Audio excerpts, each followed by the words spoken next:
Good evening. It is 6:30 p.m. on January 8th, 2020, and the meeting of the Urban Design Commission will come to order. May we have a roll call? Nicole Ream. Here. Jerry Winchester. Here. Melissa Morris. Here. Edith McKee. Here. Carla Baxley. Here. Art Clark. Here. Monica Sullivan is absent. Barbara Cash is excused. Thank you. Thank you. Moving on to minutes. May we have a motion to approve the minutes from December 4th, 2019?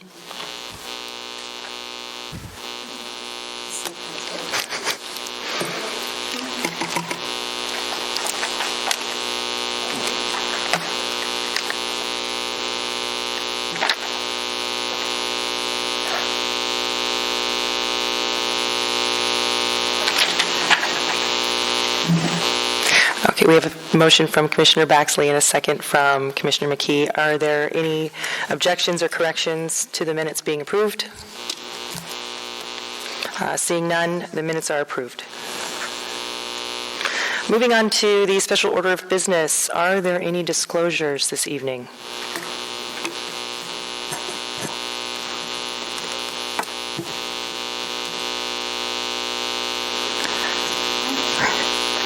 Commissioner Baxley? Yes, I have to recuse myself from case 2019-0159 because I work for the applicant's representative, which is R&M Consultants.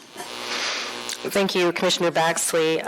Yes, so we will go ahead and have you abstain from case 2019-0159.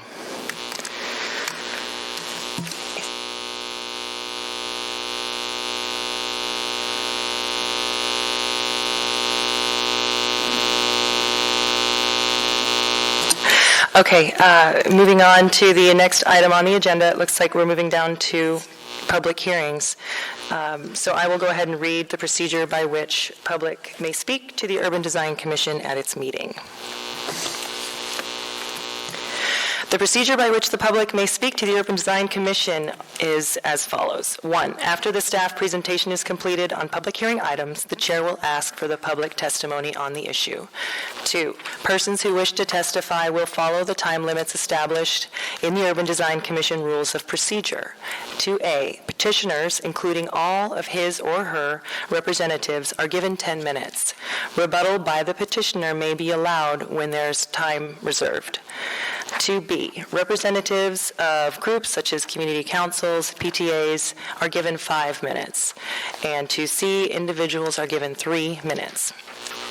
Item 3, when your testimony is complete, you may be asked questions by the Commission. You may only testify once on any issue unless questioned by the Commission. Item 4, an individual may have appeal rights relating to any action the Urban Design Commission takes, except Commission recommendations to the Assembly which are not appealable. Appeals must be filed with the Clerk's Office within 20 days after approval by the Urban Design Commission of the resolution, which is the Commission's final decision. A fee for the appeal is required at the time of filing. Our first case tonight is case 2019-0145. The petitioner is Municipal Light and Power.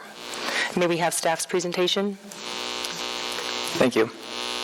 Municipal Light and Power is requesting a variance from Municipal Code to build a 10-foot fence encircling Substation 8 at the southeast corner of Northern Lights Boulevard and Career Center Drive. Without the variance, the maximum allowable height of the fence would be 8 feet.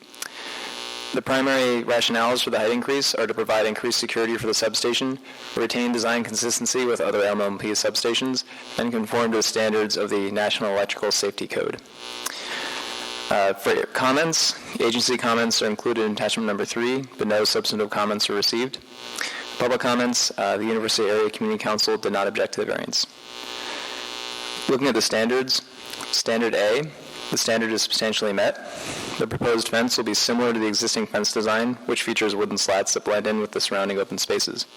In addition, the increased fence height would assist in screening the mechanical elements of the substation from public view, and the Parks and Recreation Commission approved the proposed fence design and resolution within Resolution 2017-18. The fence would also maintain design consistency by featuring the same layout, materials, and height of other existing MLMP substations. In light of these benefits, the proposed alternative achieves the intent of the fence standards to a better degree than the default 8-foot height limitation. Standard B, standard is substantially met. Generally, this variance does not substantially impact the goals and policies of the comprehensive plan. As the applicant states, however, the proposed design may advance Policy 53 from ANC or Anchorage 2020 and Goal 10 from Anchorage 2040. C, this standard is also substantially met. In addition to the design-related benefits outlined in Standard A above, this variance allowing increased fence height will enable the substation to conform to the standards in Section 11 of the National Electric Safety Code. Conforming to the NESC represents a clear improvement over the existing 8-foot fence standard for the site by enabling the substation to meet national standards for safety and theft, vandalism prevention. And a primary reason for this is with snow drifts, when they accumulate underneath the fence, an 8-foot fence may, according to that code, be too short to prevent unauthorized access. Standard D, standard is substantially met. The majority of the land surrounding Substation 8 is currently forested open space and a parking lot for King Tech High School is on the opposite side of Career Center Drive to the west of the substation. E, standard is also substantially met. The increased fence height permitted by this variance would not change the character of the public lands and institutions district in which it is located, and it is in keeping with the intent of Title 21. By providing an enhanced fence design while conforming to the national standards for electrical safety, the proposed fence exceeds the default fence standards.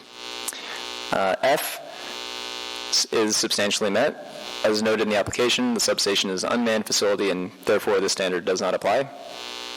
G, substantially met.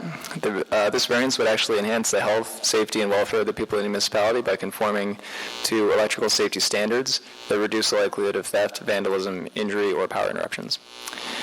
And H is not applicable because it does not involve a sign. With that being said, the department finds that all the standards are substantially met and recommends approval of the variance subject to the single condition on page 5 of the staff report. Thank you. Thank you. Are there any questions of staff? Oh, my apologies. I do need to make an announcement that Commissioner Sullivan is now in attendance for our meeting this evening, having come in at 6:38. Thank you, Commissioner Sullivan. That being said, if there are no questions for staff, you have, okay. Yes, Commissioner Winchester. Thank you, Madam Chair. A quick question is, it seems like this particular situation with substations and the regulations related to NEC would pretty much put this in a position where it should be modified within the code rather than us doing variances on every one of the substations in Anchorage. Because we're talking about main electrical distribution areas and, 10-foot fences with 2 foot or, a foot of snow, et cetera. Do you have any idea where that might go? I mean, it seems like this should be something that's just permanently put back into the regulations rather than every time they want to increase the fence height, we do a variance. Yeah, that's a good observation, good points.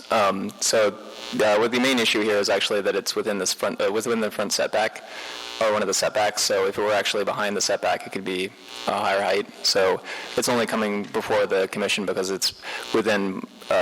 It's very visible to the public. Whereas if it was not as visible to the public, it would be allowed to be 10 feet without a problem. Yeah, that's a very good observation. Okay, I got it. Okay, so in general, this isn't a problem. It's just this one case. Okay, I got it. Thanks. Anyone else? Okay. Is the petitioner here tonight? Can you please come forward? And then state your name and spell it for the record. Hi, my name is Casey Volk. I work with Travis Pearson Environmental. Casey Volk, spelled Casey. V is in Victor, OLK, and I represent MLMP. Excellent, thank you. And so you have 10 minutes total time for your presentation, and if you'd like to reserve any time for rebuttal after the public hearing, would you like to reserve any time now? Or No, thank you. Okay. They summed it up great. The main three concerns were security, making sure that we meet the codes, as well as, it's been a while since I've looked through all these, as well as maintaining consistency among substations. We already have 6 substations with 10-foot fences, so the goal is just to maintain them and make it consistent. Especially within the UMed district. It's home of the university and hospitals, which are all anchor institutions. So because of this is why we would like to make sure that we have increased security, just because we want to make sure that we support anchor institutions in Anchorage. Thank you. Okay, are there any questions for Mr. Volk? Okay, well then, since there are no questions at this time, we will now open the hearing to public testimony.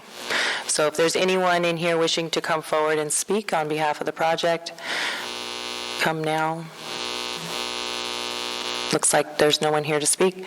So I guess I'll go ahead and close public testimony.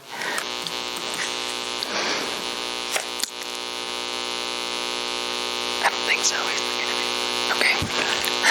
As a formality, would you like to say anything further as a rebuttal? Okay, thank you.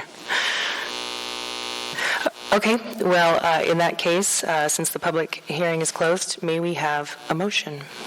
Or is there any other discussion? We have a motion to approve from Commissioner Winchester and a second from Commissioner Morse. Commissioner Winchester, would you please state your motion? Yes, Madam Chair. I'd like to move for approval of case number 2019-0145, variance from AMC 2170808.3 to allow 10-foot fence on all sides municipal light and power substation 8. With that said, I think the request... subject to conditions 1 as recommended by department recommendations. Sorry, I forgot there was a condition. And I can speak to the findings right up front, or if you want. Yeah. Basically, findings would include all of the findings that were listed by staff. That the standards are substantially met in all cases A, B, C, D, E, F, G, and H, and or not involved. And I think that it's a fairly simple case of where this 10-foot high fence provides security on a very vulnerable particular part of our infrastructure as a municipality, and that having that 10-foot fence around it so that it takes care of the snow that might be as high as 2 or 3 feet some years, and still maintains that 8-foot requirement per NEC is very important, and certainly even more important with the particular area of town that it's in, the UMed district. Thank you. Thank you, Commissioner Winchester. Commissioner Morse, would you care to speak to your second? I would, thank you, Chair. I would like to add to the findings that this variance is only necessary because the substation fence is within the property setback. I'd also like to add that the project is within alignment with the Anchorage 2020 and 2040 plans. In the 2020 plan, policy 53 is referencing designing and constructing, maintaining roads to retain or enhance scenic views and the general appearance of the road corridor. The fence impact would be a net positive instead of seeing the utility infrastructure. And then in the 2040 land use plan, goal 10 is the community supports its anchor institutions and facilities and recognizes the important local and statewide benefits. while mitigating adverse impacts associated with development. So this project, even though we're pushing up against the property and the road and it's visible, we're still supporting our anchor institutions. Thank you, Commissioner Morse. Is there any other discussion? If not, may we have a vote?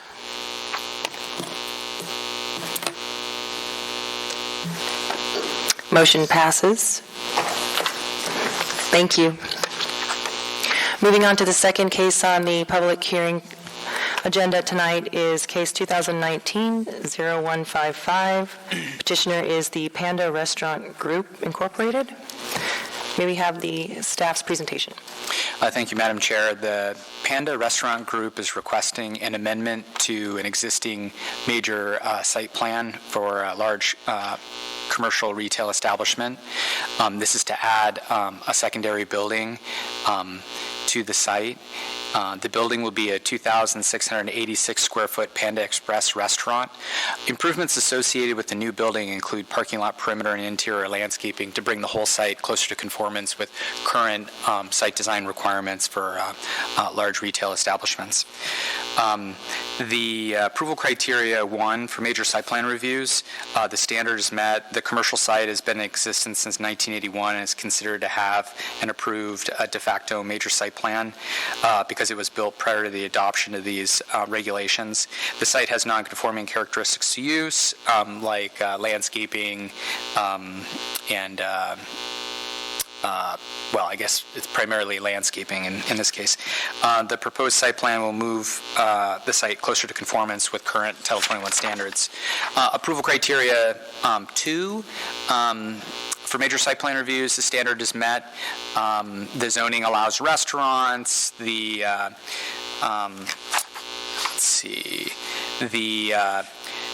existing site has limited parking lot, perimeter, and interior landscaping. The proposed restaurant will add both types of landscaping. L1 visual enhancement landscaping will be added along the south property line, as well as to new parking lot islands within the parking area. Current code requires 255 parking spaces, and the site has 10 more spaces than what is required. The restaurant is showing 4 bicycle parking spaces. The site has good access to arterial road, has good site access and egress.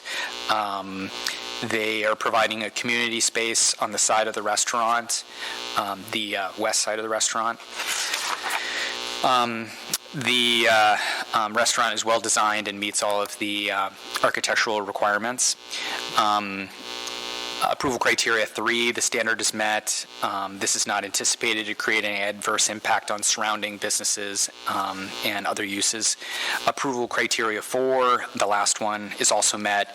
The department finds that the proposed site plan complies with Goal 2, Policy 3.1, Policy 3.2, and Goal 7 of the Anchorage 2040 plan.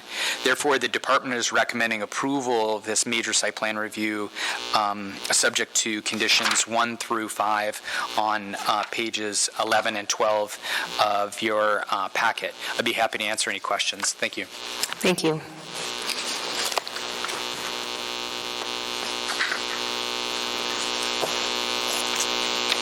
Are there any questions?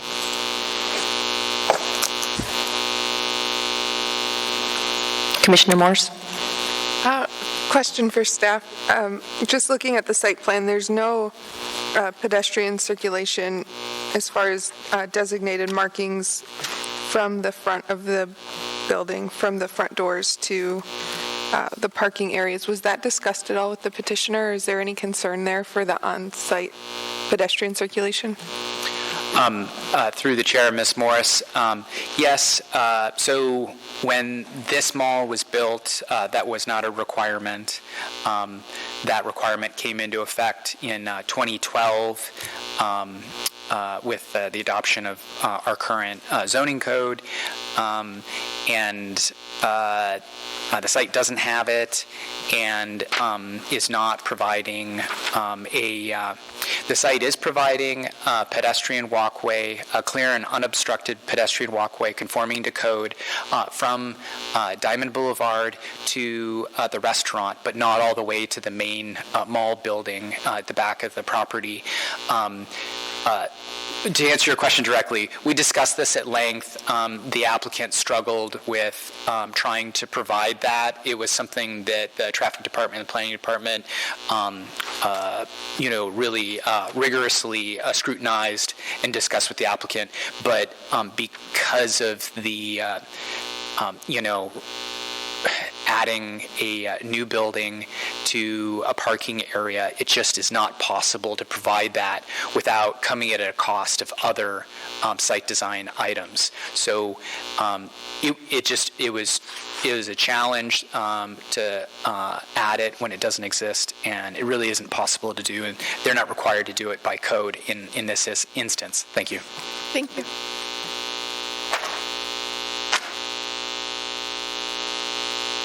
No other questions? Is the petitioner here this evening? Please state your name, spell it, and... Good evening. I am Wendy Wilber, W-E-N-D-E-W-I-L-B-E-R, with Kittleson Associates, and I'm representing Panda Restaurant Group, and would just like to share the importance of this project to them. We have Quan Chen in the audience who came up for... Before you go too far, do you want to save time for rebuttal? Yes, sorry. Please, about 5 minutes. Okay. So we have a representative from Panda Restaurant Group up here to support the project tonight.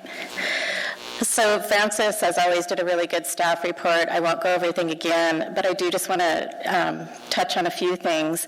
We request approval. We do meet all of Title 21 requirements. We actually exceed most of them in terms of landscaping and really achieving the comprehensive plan goals by infilling a underutilized kind of barren parking lot. And if you've driven by it in the last few days or so, it is actually a giant dirty snow pile. So I think any activation of this site will definitely be an improvement. So we do ask for approval with conditions 3, 4, and 5. Condition 3 is executing a parking agreement. There is actually already a parking agreement on file, but it's been on file for quite a long time. So the municipality has asked us just to update that to their current form, and we did include a draft parking agreement. So we will finalize that before we submit for our building permit. Showing the location of the order board is fine. It is in all of our drawings. It just didn't happen to make it into the one set that is in front of you, but we do meet all of the queuing spaces.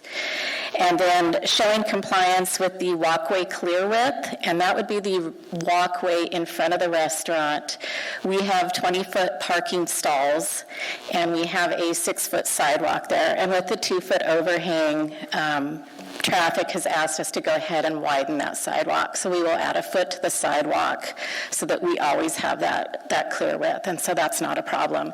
So our building permit submittal will have that sidewalk widened in a few areas in the front.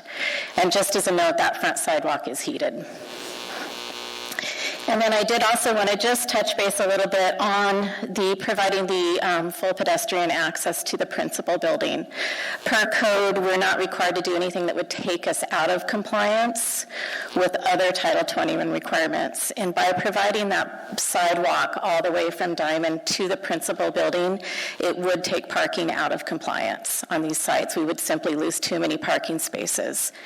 DOT did have a comment on this. They actually don't get to comment on walkways on private property.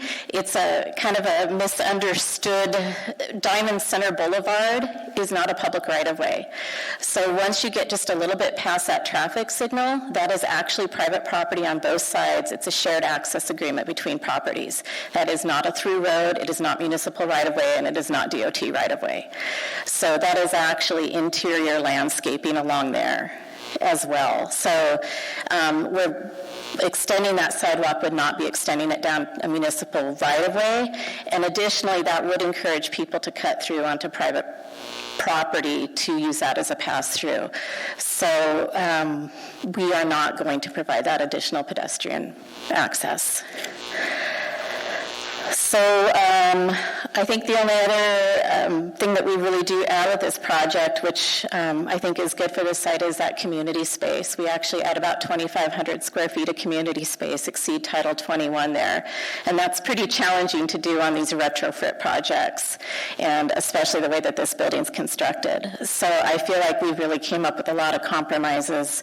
We're going to exceed Title 21 on landscaping, so we're taking, again, another kind of barren, awful parking lot along Diamond, and we're activating it. We're adding some beautification. So with that, I'll entertain any questions. Thank you. Commissioner Sullivan. Hi, just a simple question, and I mean, I'm not a civil engineer, so I don't know if there's a safety concern or not. When you are coming through, do you have an entry at Diamond Center Drive, right? Yes. It's not, the island is not aligning with the other islands, and I could see that it's because the other side is not, but the other side has a very natural path for the cars. And then when you turn in this one, you're in over the other island. I don't know. I'm just wondering why you guys didn't align that with the rest of the islands. So you're talking about the Diamond Center Drive at the signal? So, I mean, I don't even, it's at the... So you're talking off our parcel? Yes, on your parcel, when you enter the parcel through Diamond Center? Right, so that section is actually DOT right-of-way, and that was recently reconstructed, I believe, 2 years ago. So that was a Department of Transportation improvement. Okay, and it just seems like it's not talking to the islands, right? To the Right. alignment, and I don't know if that's a concern, but... It's not a concern. DOT's reviewed this project. Again, they just reconstructed the whole entrance into Diamond Center, and they did reconstruct their small portion of right-of-way into this development as well. So that is how DOT chose to construct that. And we aren't making any changes. Okay, thank you. Commissioner Baxley. Yeah, I have a question about the trip generation assessment. So did you compare this with the restaurant before? Is that what this is about? Yes. And So the restaurant before that was approved, that trip generation was approved before? Right, so what we're showing, typically you don't have to do a traffic impact analysis unless you're generating over 100 new trips during a peak hour. So what we were demonstrating is this is really replacing a restaurant that burnt down. When did it burn down? In 2016. It was a larger restaurant. It was a sit-down restaurant. It actually generated more traffic at this site than our restaurant does. So we're showing a 6-car increase during PM peak, and I believe a 9-car increase on Saturdays. So we were just demonstrating there's really no change to traffic here. And in addition, when this mall was first built, and when you look at what could actually go into it, it could have much more higher intensity uses. So when DOT redoes a roadway, they consider usually the most intense land use. And when you have a store like AutoZone or PetSmart, they're not generating the same level of traffic as, say, a grocery store or some other higher retail. So we just were extra cautious that we were meeting all of the requirements. Okay, thank you. You bet.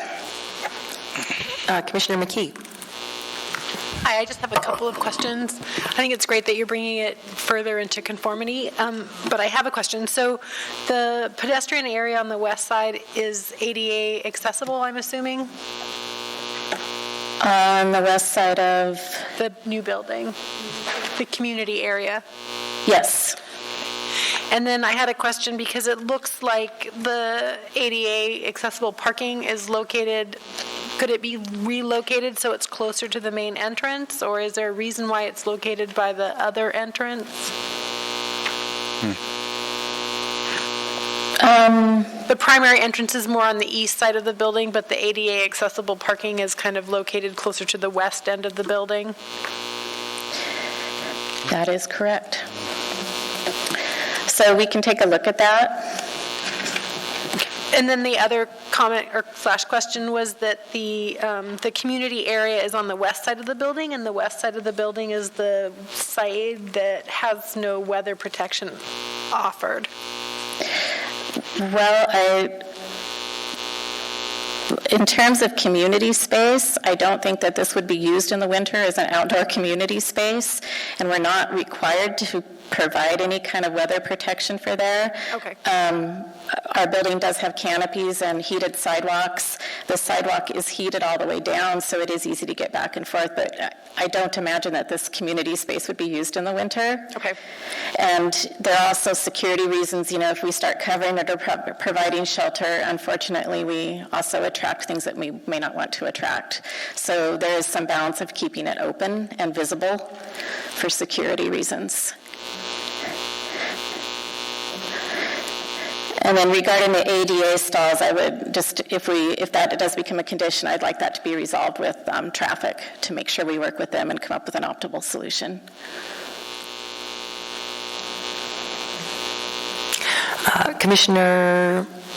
Staff. Mr. McLaughlin. Yes, through the chair. In regards to the ADA accessible spaces, I think that they're located there because that's the ADA accessible door of the two entrances. Okay. I think that they do an Arctic entry that's a little bit smaller space that starts like the ordering board on one side, and that this other sort of a more minor door is actually the ADA door. And so I think that the handicap spaces are appropriately placed, but I'm sure the design team will take another look at that. And I don't believe that needs any sort of condition of approval to swap a ADA space but I don't think it'll be necessary. Thank you for clarifying. Thank you. Commissioner Sullivan. Just to follow up a little with her ADA question, do you have a ADA ramp? Yes, of course. And it's right in front the stalls, or do they need to go around? No, so the ADA ramp would be in the appropriate place. I believe they're shown on the civil sheets and in our details. So everything is ADA compliant. It's been thoroughly reviewed by traffic, and the ramps are where they need to be. Well, but they are not right by the stalls, right? I mean, I just can't see it, and it seems like you have a curb right in front. Right, so where you see where the striping is for the ADA between the two stalls, that's where our ramp is going to be. Okay, it's going to be there. Okay, thank you. Yep. And I think I don't have your sheet numbers, but we do have it on sheet C301, and you can see where how the ramps are designed in the details. Okay, thank you. It's just C300 has the detail zoom of that area, and it's not showing, so that's right. That was the question. And sometimes we don't give all of the civil sheets to UDC, and we probably should make sure we include those.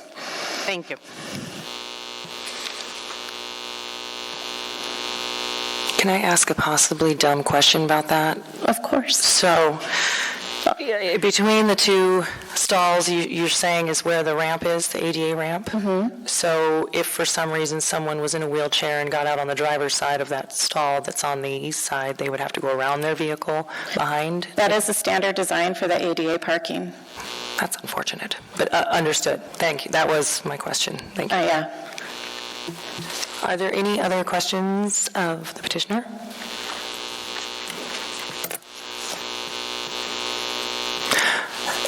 Hearing none, we will go ahead and open the case to public testimony. Is there anyone here who wishes to testify?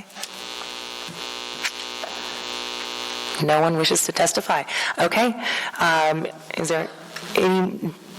Do you wish to rebut? You have 5 minutes. Well, let me think about. No, thank you for your time and consideration. I think this is another great project. It does infill and implement the comprehensive plan by taking these oversized parking lots and really start to change how we're developing our sites and doing a better job. And I think that it will do a lot to beautify this area through the Title 21 landscaping and getting more people into this area without increasing traffic. Most of our traffic will be bypass trips anyway. So do encourage your approval with the conditions. Thank you. Thank you. Okay, if there's no more discussion, can we move to approve this case? Can I get a motion?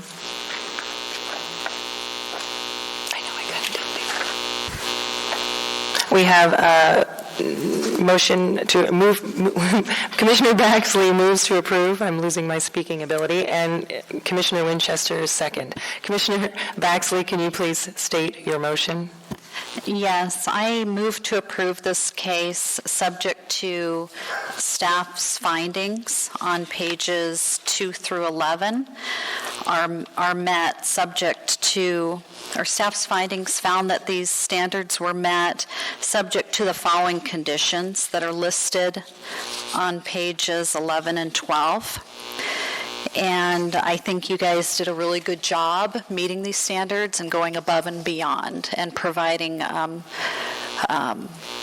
place that will beautify that area. Thank you. Thank you, Commissioner Baxley. Commissioner Winchester, would you like to speak to your second? Thank you, Madam Chair. I would like to also support the motion and state also that this is a great infill site. It does meet all the conditions for this type of project, as noted by staff. Certainly meeting the current plan, using a piece of off-street parking that is for a new and great use, actually.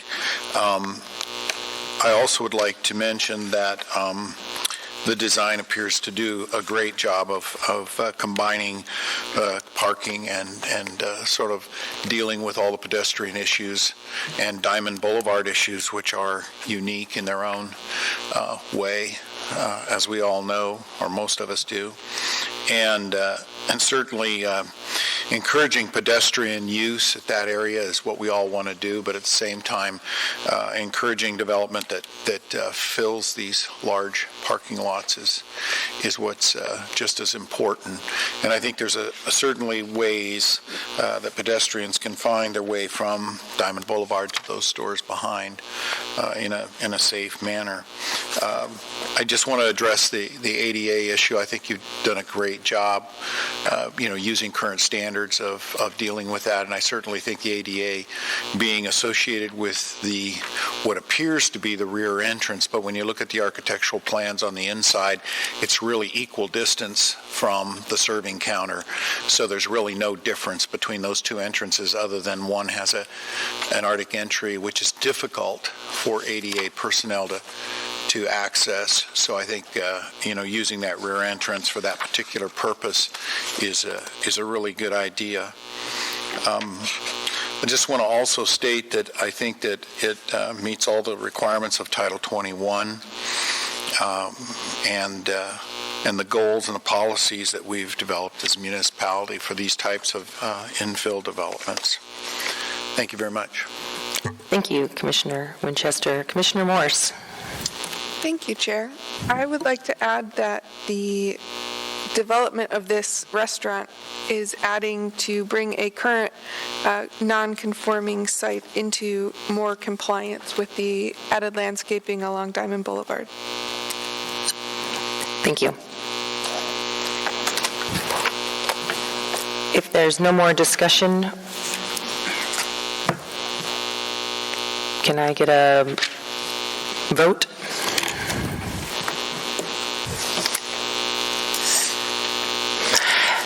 And it passes. The case passes. Thank you. Thank you.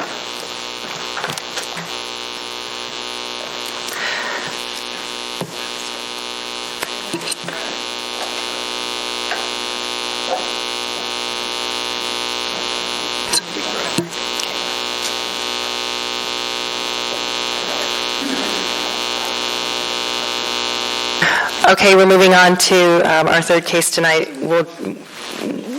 Commissioner Baxley is recusing herself from this case due to the fact that she does work for the firm representing. So this next case before us is 2019-0159. The petitioner is the Municipality of Anchorage Parks and Recreation Department. May we have staff's presentation? Thank you. The Municipality of Anchorage Parks and Recreation Department is requesting approval of a major site plan review application for the Taku Lake Park South Gateway Improvements Project, and this is at the south end of the existing Taku Lake Park. New park elements and improvements at the South Gateway are proposed to include access, circulation, and parking upgrades, improved lighting, a playground, a relocated and redesigned skate park, a picnic area, an upgraded fitness area, and a restroom facility, either permanent or portable. When the applicant comes up, I'll let them explain the improvements in a little more detail. But the South Gateway is directly connected to the Camel Creek Trail, and users driving to this side of Taku Lake Park may continue to access the existing parking lot via Stormy Place. And in general, the site plan follows the Taku Lake Park Master Plan, which the Planning and Zoning Commission approved at their August 13th, 2018 meeting. And specifically, the site plan implements the South Gateway concept within the Taku Lake Park Master Plan.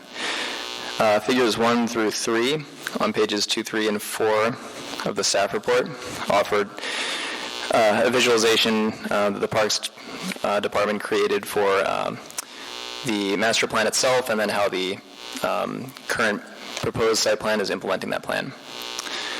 And for public comments, on October 24th, 2019, a total of 291 hearing notices were mailed. One comment was received from a resident on Queen Victoria Drive, and those concerns are listed on page 5 of the report and are addressed there for further detail. For agency comments, none of the reviewing agencies raised objections to the site plan review. The Alaska Department of Transportation and Public Facilities did note that direct access to C Street would not be granted for the site, and as we'll discuss further into the report, that was a topic of discussion at the Planning and Zoning Commission meeting. And looking at the actual approval criteria, one, regarding consistency with previously approved subdivision plan development, master plans, or any other precedent plans. The two most significant prior approvals that affect the site are Taku Lake Park Master Plan, as discussed, and also the conditions of approval from the Taku Lake Park Master Plan review from the Planning and Zoning Commission. So looking at first at the Taku Lake Park Master Plan, municipal code requires that minor discrepancies from the underlying park master plan be described and justified. The Parks and Recreation Commission is responsible for identifying any major discrepancies between the proposed plan and the park master plan, and in this case, they have not identified any major discrepancies. There are several minor discrepancies from the master plan to the current site plan. Those mostly involve the layout of the proposed park elements.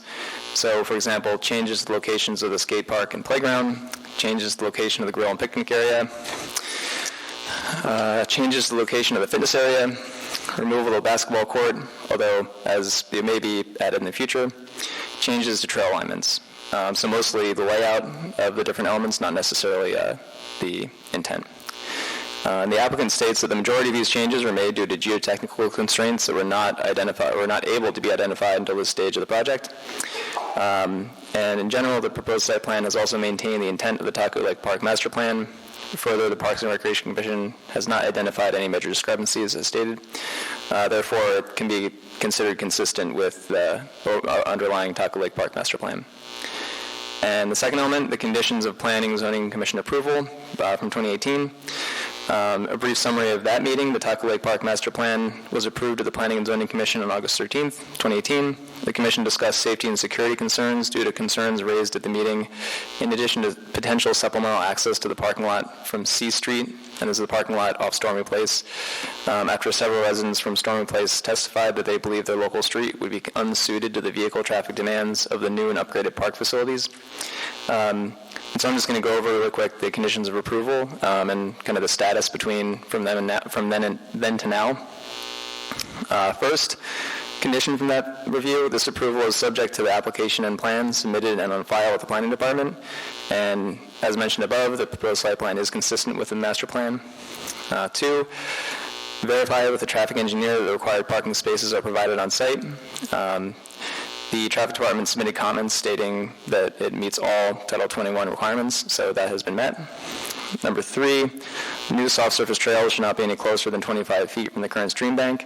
Watershed Management Services submitted a comment supporting the site plan and noted that all work is being done outside of the map floodplain and 25 feet from the existing stream banks. Number 4, high priority should be placed on eliminating access from Storming Place and providing direct access from C Street.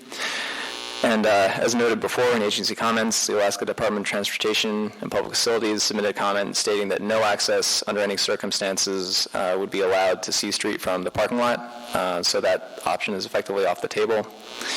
Condition 5, amend the Taku Lake Park Master Plan to propose increased visibility from C Street for safety of users in the park. The Parks Department took that into consideration and looked at the design and ultimately considered increased visibility from C Street for safety, but it was determined that retaining the existing vegetation for screening and buffering rather than removing those trees would be a greater overall benefit.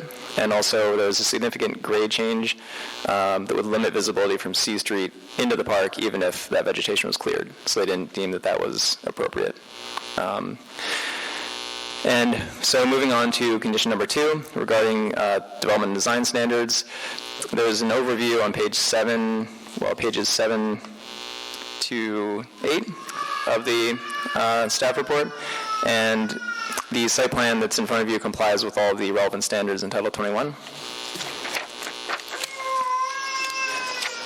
Looking at condition 3, standard 3, looking at any adverse impacts that could be reasonably expected.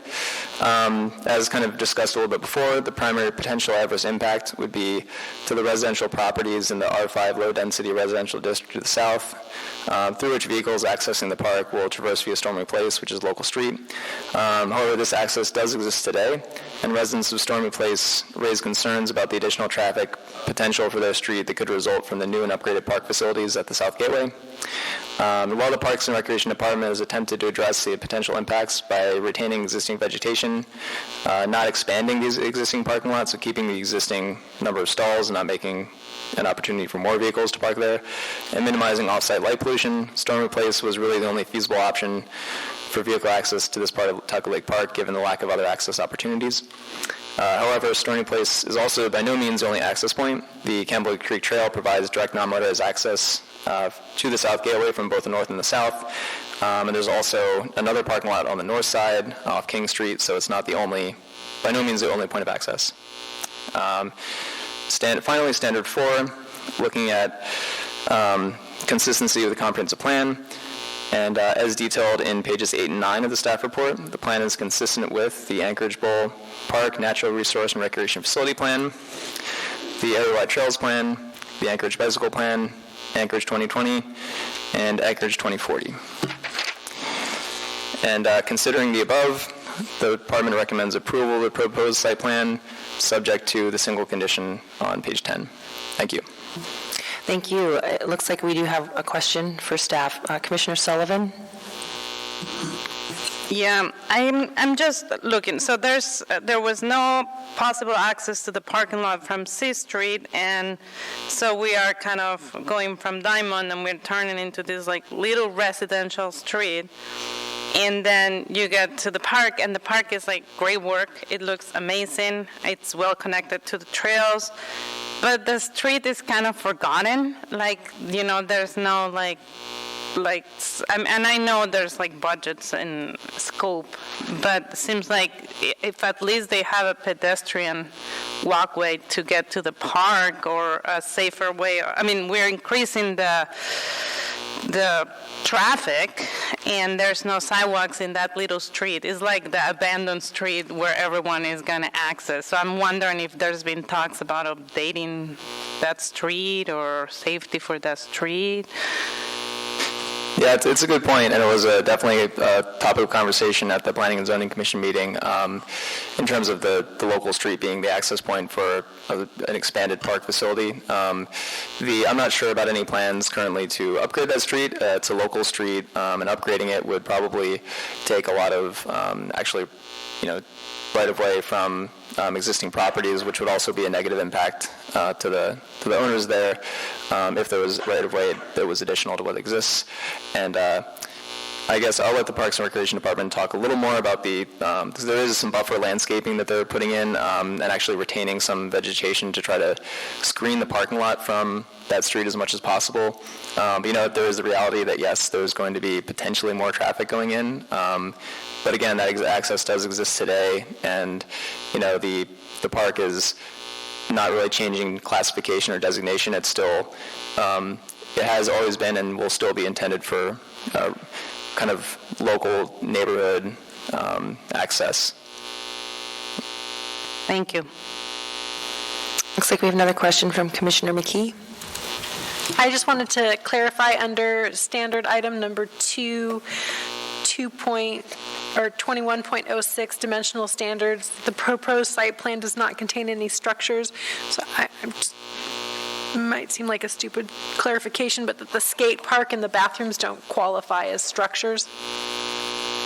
Oh, no, that's a really good question. Yeah, so structures, no, they wouldn't qualify because structure would be regarded as a building. The restrooms don't really qualify for that. Thank you.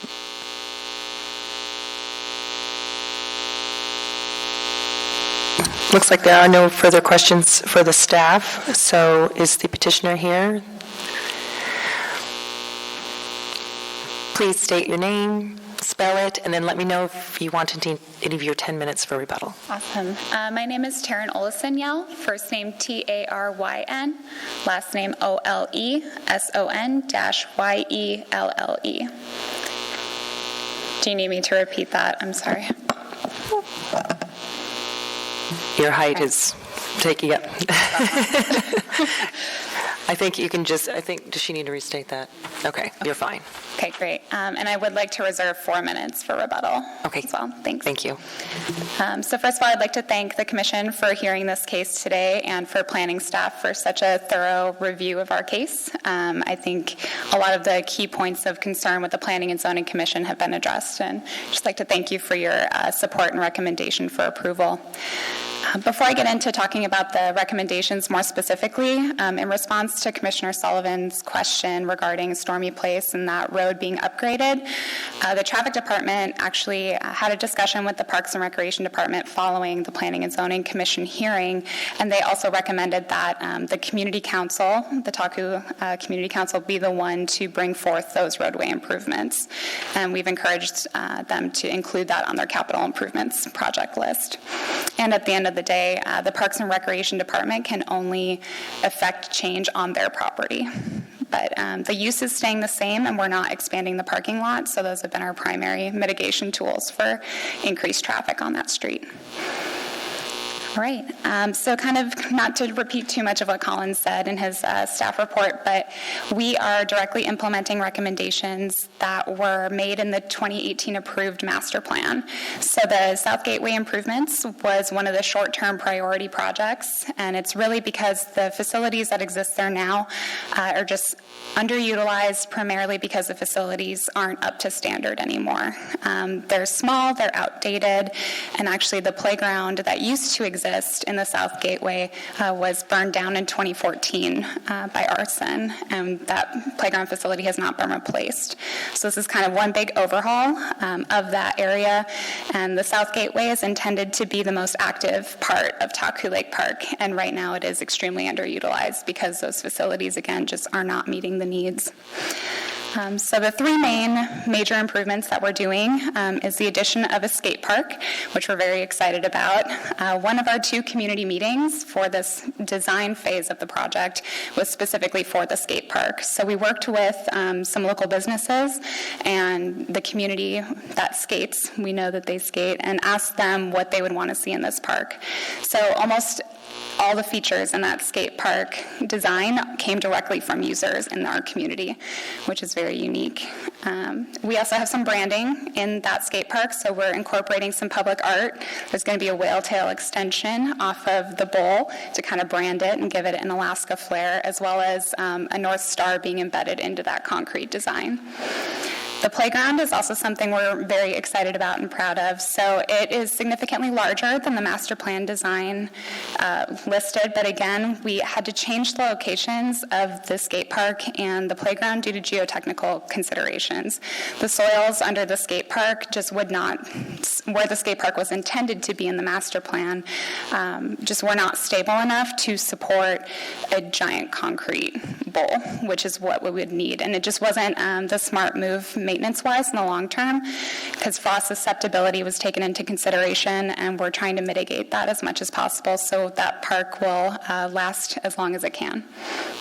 So the playground is focused on two main groups for play. So there's going to be a 5 to 12-year-old play area as well as a 2 to 5-year-old play area. And they're both going to be in the same theme design, and that was agreed upon at our second public meeting.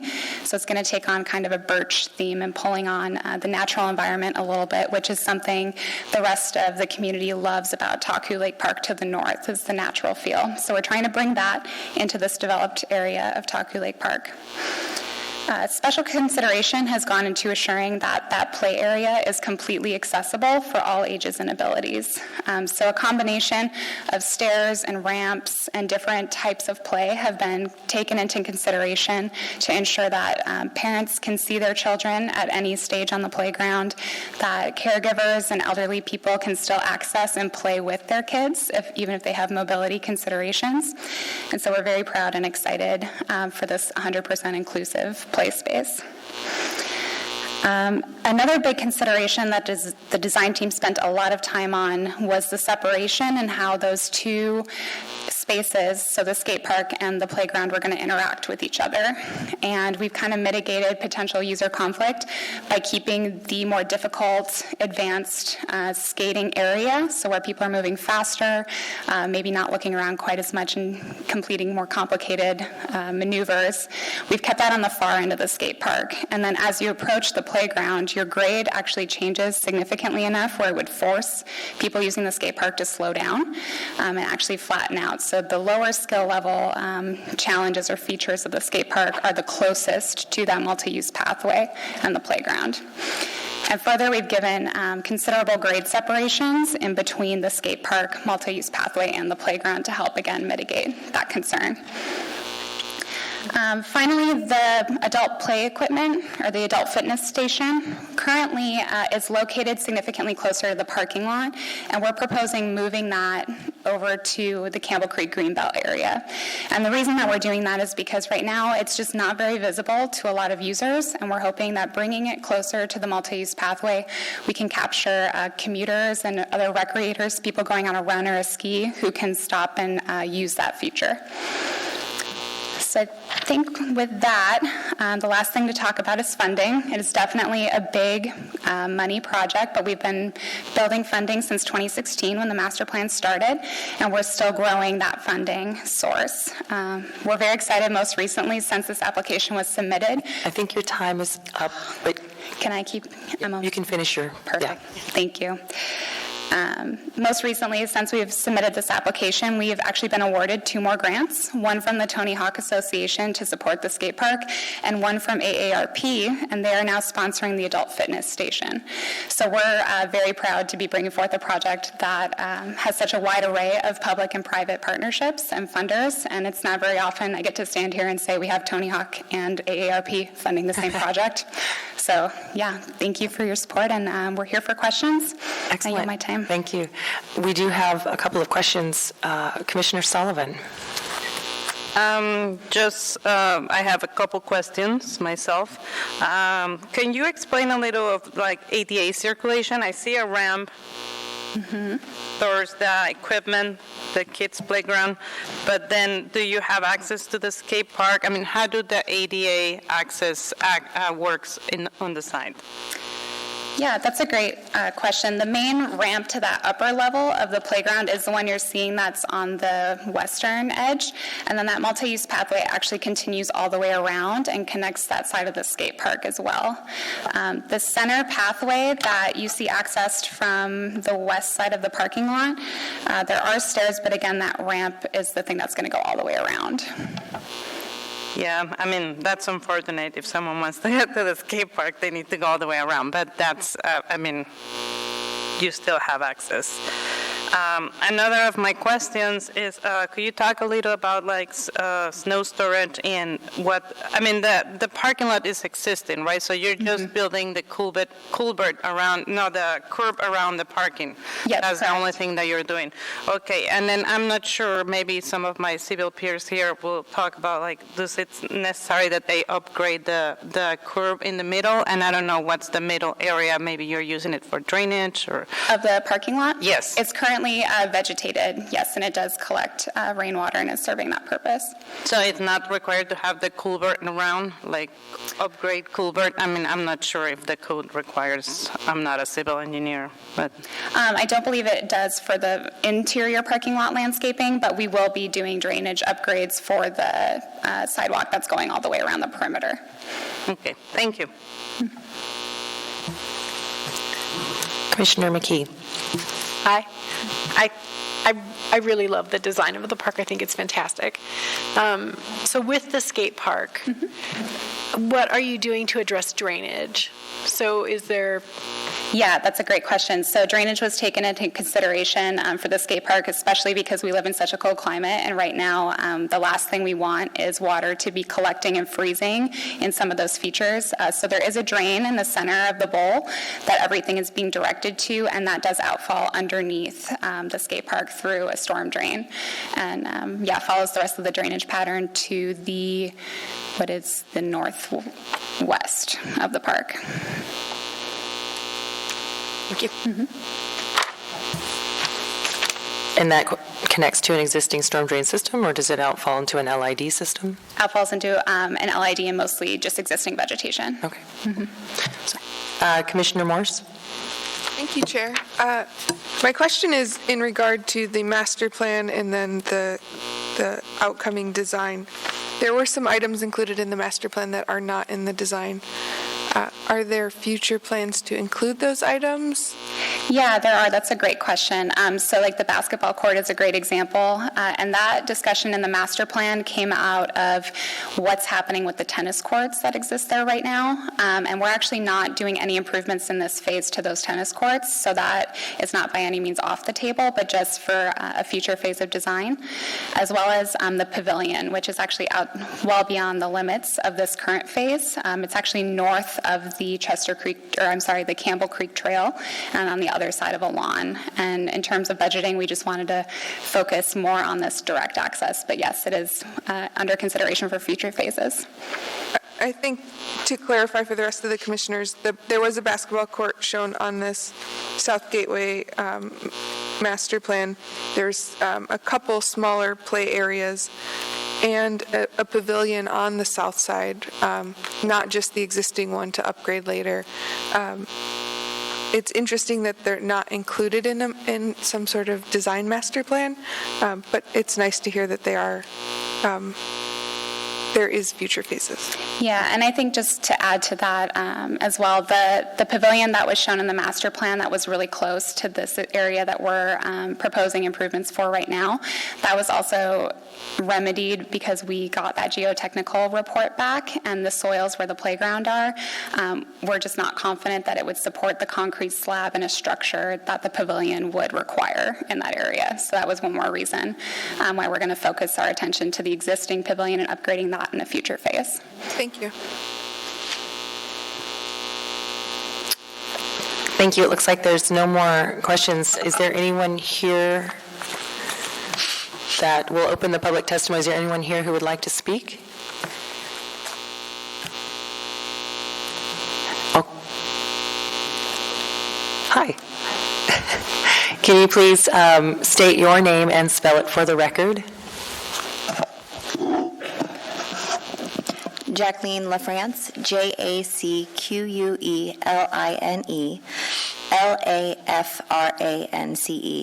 And I just wanted to say that I'm in huge support of this project. I was really sad when the park burnt down several years ago. It was small and not really suitable for children kind of over the age of 3, so it had very limited age range, but it's exciting to see that there's going to be a larger park with a larger age range that it'll accommodate. I use that trail system every single day and see so many people out there in even this weather. And I think that this particular Campbell Creek area and trail system is a great example of what makes Anchorage really great, seeing people outdoors and connected in community. And the way that they've planned this project will link so many different interests and levels, because you'll have people who connect to the trail system but can also use all the play area, the skate park, and the fitness equipment, which is outdated as it is. My kids and I still like to play on. So I'm in full support of the project. The one thing I will say just about playground plans, that artificial turf is terrible stuff.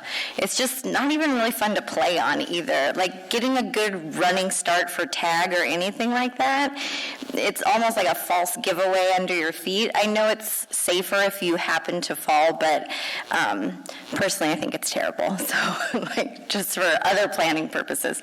But thank you. Thank you.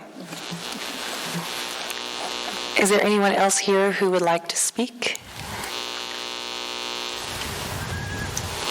Okay, we will then close the public hearing. Would you, can I finish? Would you like to use your time for rebuttal? Okay. Thank you. So are there any more discussion with commissioners, or are we ready to make a motion? If we are, let's go ahead and get a motion to approve.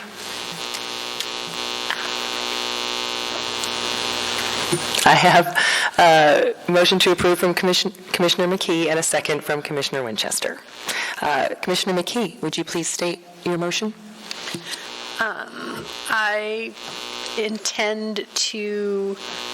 I move to approve case number 2019-0159.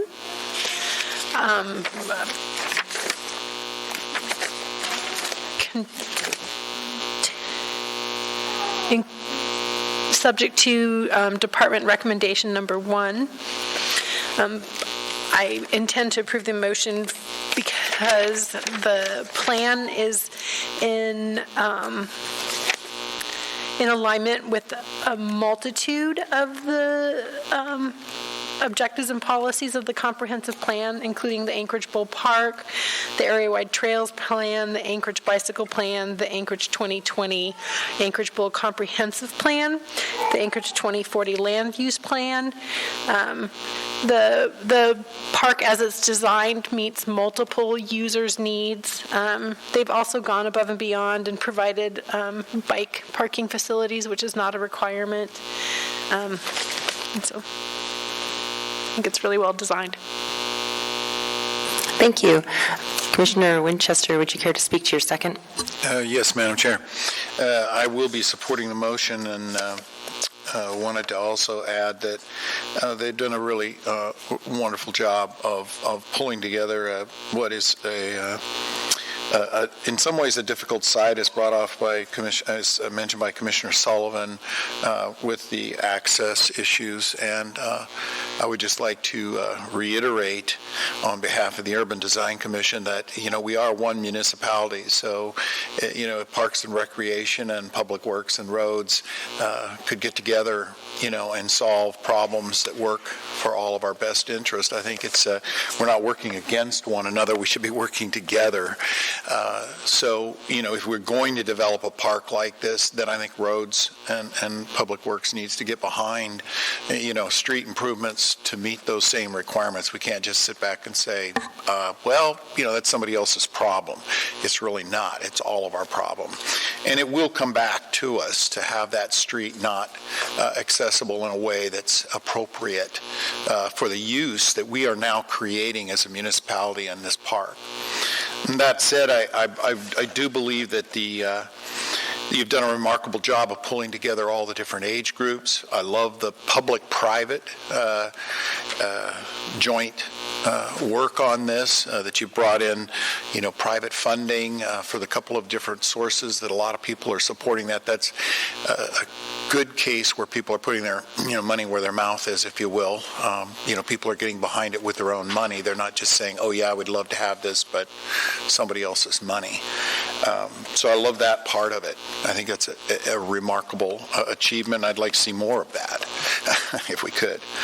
With that said, I think, the conditions from the Planning and Zoning Commission, staff went through those in detail. I think they resolved those issues, and they're well listed and well documented. I wanted to compliment staff that this had a lot of complex issues with various different pieces from the master plan all the way to planning and zoning, and being able to really read through this very succinctly and carefully in a matter of 6 to 10 pages and be able to see how all the different pieces and parts went together. I think that's a great job.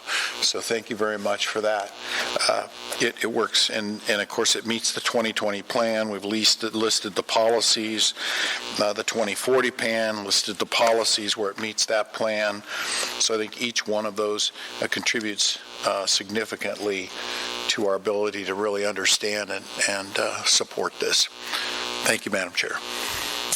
Thank you. Are there any other commissioner findings? Anybody want to speak? Okay, well, then I think we need to go to a vote.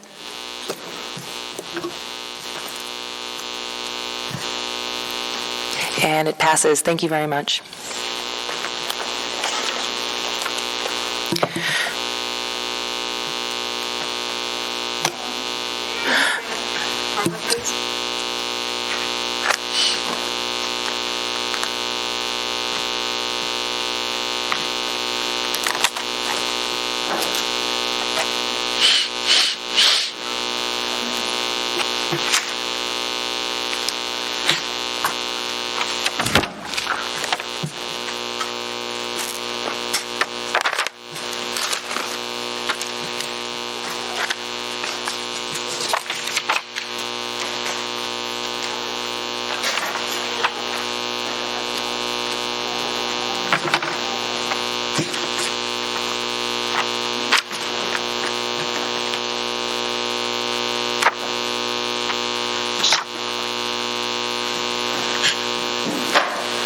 Okay, we're calling in Commissioner Baxley to return for our fourth case tonight for public hearing.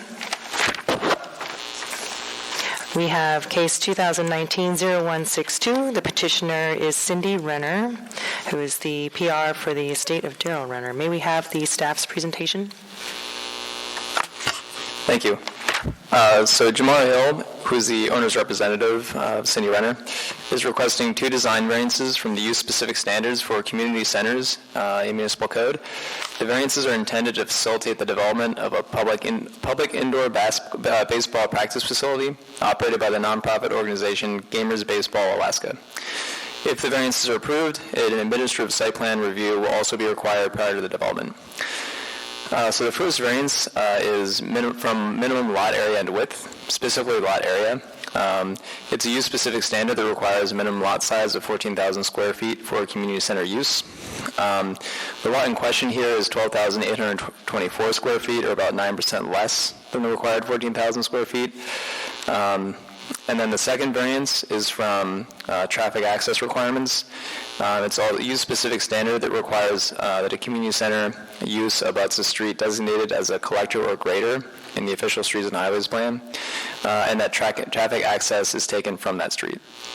The subject lot does not abut a street designated as a collector or grader, rather is located on a local street, North Pine Street, which is about 175 feet north of the Class 1A Industrial Commercial Collector Street, Mountain View Drive. Looking at public comments, no comments were received from Mountain View Community Council. However, one resident submitted a comment objecting to the community center. The resident's objection was not necessarily to the intensity of the use, but to the type of use itself, as they stated they would prefer to see a police substation developed there. 2 more residents submitted comments objecting to specifically removing the bollards that are currently in place on the south side of the alley on the south west side of the property on the south alley due to the through traffic concerns next to the gas station. Let's see. So one of the commenters provided detailed documentation, and it's a 2003 traffic study that resulted in the placement of those bollards. And as we'll discuss a little bit more coming up, the applicant actually revised their site plan to ensure that the existing bollards will remain in place and that through traffic can't access east-west and pass through that alley. So that revised site plan is actually part of the attachment, supplementary packet number 1 that you received. And full comments that I just discussed are listed in attachment 3 of the report. Looking at agency comments, the traffic department initially issued comments objecting to the variances due to the original site plan showing the parking stalls utilizing the west side of the residential alley. As discussed previously also, however, the applicant revised the site plan to address both traffic comments as well as the community concerns about removing the bollards. So those bollards are still in place, and the south side so parking for the site would only be using the south side of the alley, not the west side adjacent to the residential properties. And then also in the supplementary packet that you received, there's a letter from Joint Base Elmendorf Richardson that I want to clarify a bit. That came in kind of late in the process, but you have it in front of you here. And it's basically saying that they have an advisory comment against development that has too much activity from a gathering or commercial standpoint in a part of Mountain View that they designate as a higher probability for crashes from the runways. The long story short for this, their crash zones are something that we actively consider in our long-range planning efforts, but in terms of current land use, it's very difficult, if not impossible, to enforce restrictions that aren't in the current zoning code. So it's something that we keep under advisement, and as zoning changes and things go forward, we make changes where we can. But for this specific project, it's tough for it to be something that really affects current zoning and land use. And then, so looking at the standards for the variances, standard A, looking at achieving the intent of the design standard, we find that is substantially met. For the first variance on lot area, the intent of the use-specific standard for lot area appears to be to ensure that a community center is built on a lot that is large enough to adequately accommodate the use amidst the surrounding residential or commercial. In this case, it's only about a 9% difference between the required versus existing, so we feel that it's minor. And in addition, the southern property line of the subject lot abuts a larger, over 30,000 square foot B3 zone lot that is currently home to a gas station facility. So a community center use on a smaller lot than typically required would be a reasonable transition from the large gas station to the south to the more compact residential uses to the north. Looking at the second variance, traffic access for this standard, the intent of requiring community centers to abut and take vehicle access from a collector level or greater appears to be to minimize vehicle traffic impacts to neighborhoods situated on local streets. In this case, the subject lot is situated on North Pine Street, approximately 175 feet from Mountain View Drive, which is a higher level collector. And in any vehicle traffic accessing the community center that's proposed for this lot would not pass by any residential lots. So they would turn right from Mountain View Drive onto North Pine or left, and then they would go into the alley to park as proposed in the current site plan.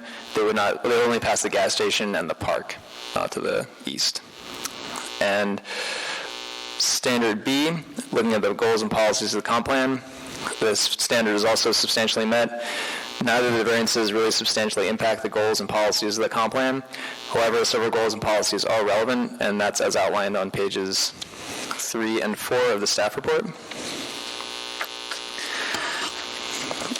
Standard C, regarding benefits to the community. The standard is substantially met. For variance 1, lot area, the slightly smaller lot area for community center use on the subject lot benefits the community by allowing for the development of a community serving facility that would not occur in the absence of the variance. A smaller lot size is also in keeping with the character of the relatively compact residential lots to the north and avoids a larger facility on a large lot that might fail to match the neighborhood context. Variance 2 for traffic access. Under this standard, as stated in Standard A previously, the subject lot is located only about 175 feet from Mountain View Drive, which is a collector-level street, and vehicles accessing the proposed community center would not pass by any residential uses.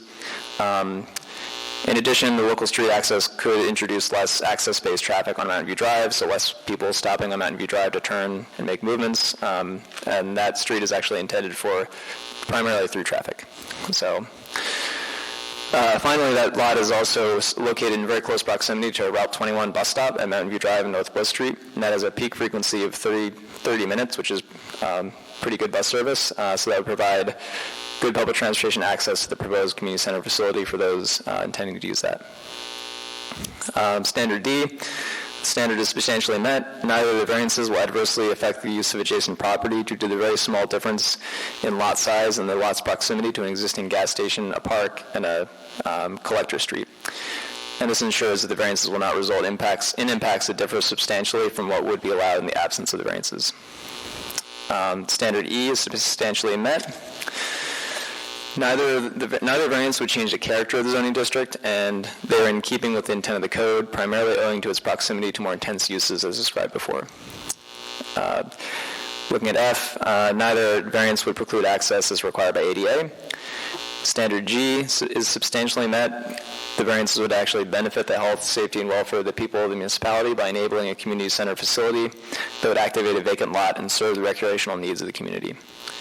And for H, the variance does not involve a sign. Given that, the department finds that all the standards are substantially met and recommends approval of the variance, subject to the one condition on page 5. Thank you. Thank you. Looks like we have some questions. Commissioner McKee. Thank you, Madam Chair. So I have some questions that require clarification regarding the traffic patterns. On page 8, so the petition site is marked, the existing, so there's an alley between these lots. Is the only current way to access that alley off of Thompson Avenue? Or, because it looks like Bliss Street is also blocked. Is Bliss Street also blocked? Let's see.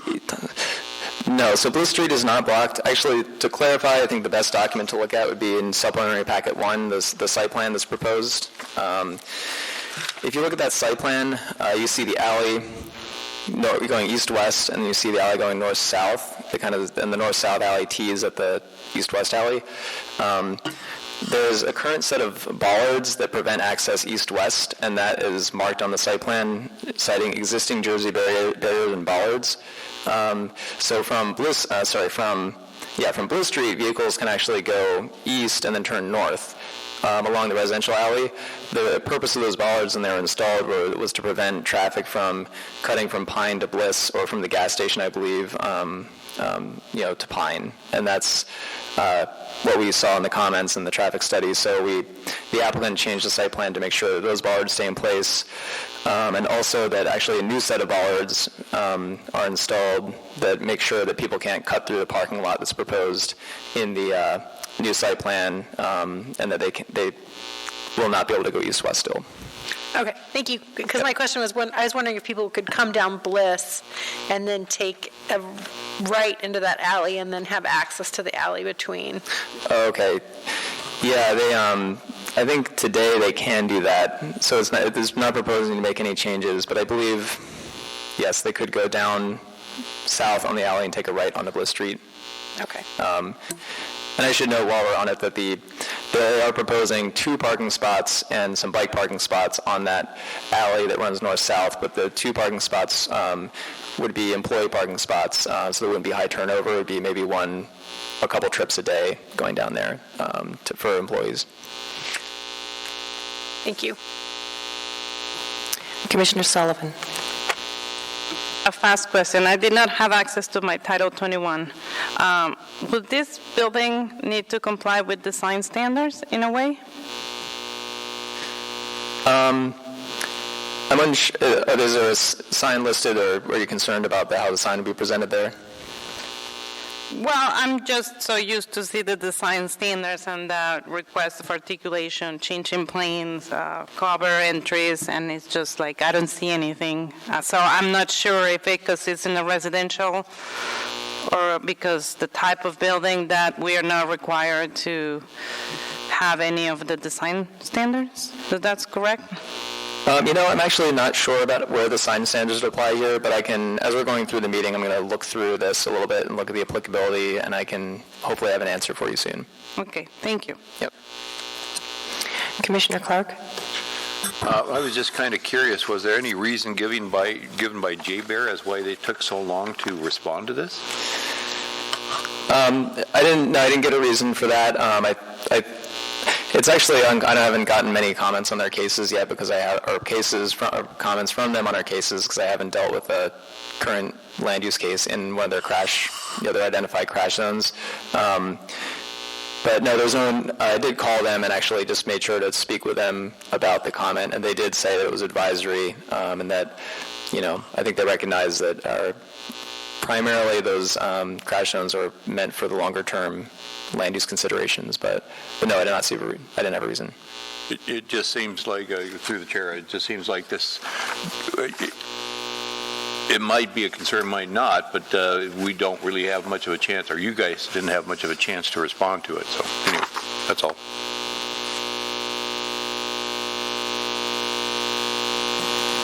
Thank you. If there are no further questions of staff, do you have a question?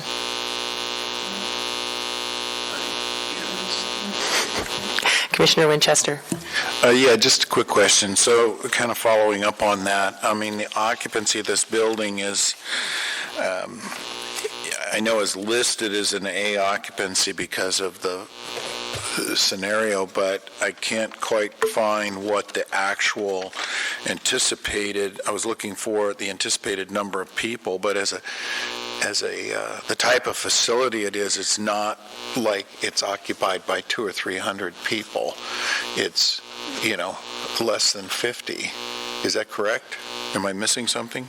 I think that's correct. The applicant can speak when they get up a little more to how many people they'd anticipate at any one time in there. But yeah, it's taken up mostly, if you look at the interior, mostly by 3 large batting cages, and there's not really a lot of area to congregate. I mean, the allowable code occupancy is 76 or 78 people, but as a batting cage facility, I can't imagine there being more than a couple dozen people in this building at any time.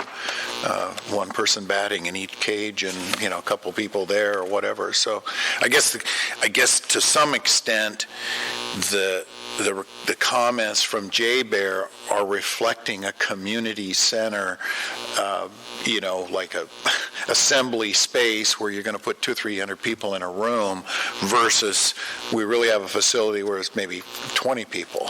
And so it's almost not much more than a couple of houses. So, that in and of itself makes a difference for me because this isn't that type of facility. Maybe confusion a little bit. Yeah, I think that's a really good point. I think that might have been a little lost in translation, so I think you're right on that. Okay, thank you. Okay, moving forward, is the petitioner here tonight? Please come forward, state your name and spell for the record. And be sure to let me know if you want any time saved for rebuttal. Hello, my name is Jamar Hill, and that's spelled Jamarhill. I'm the representative of the estate of Cindy and Daryl Renner. Thank you. And would you like to save any of your 10 minutes for rebuttal?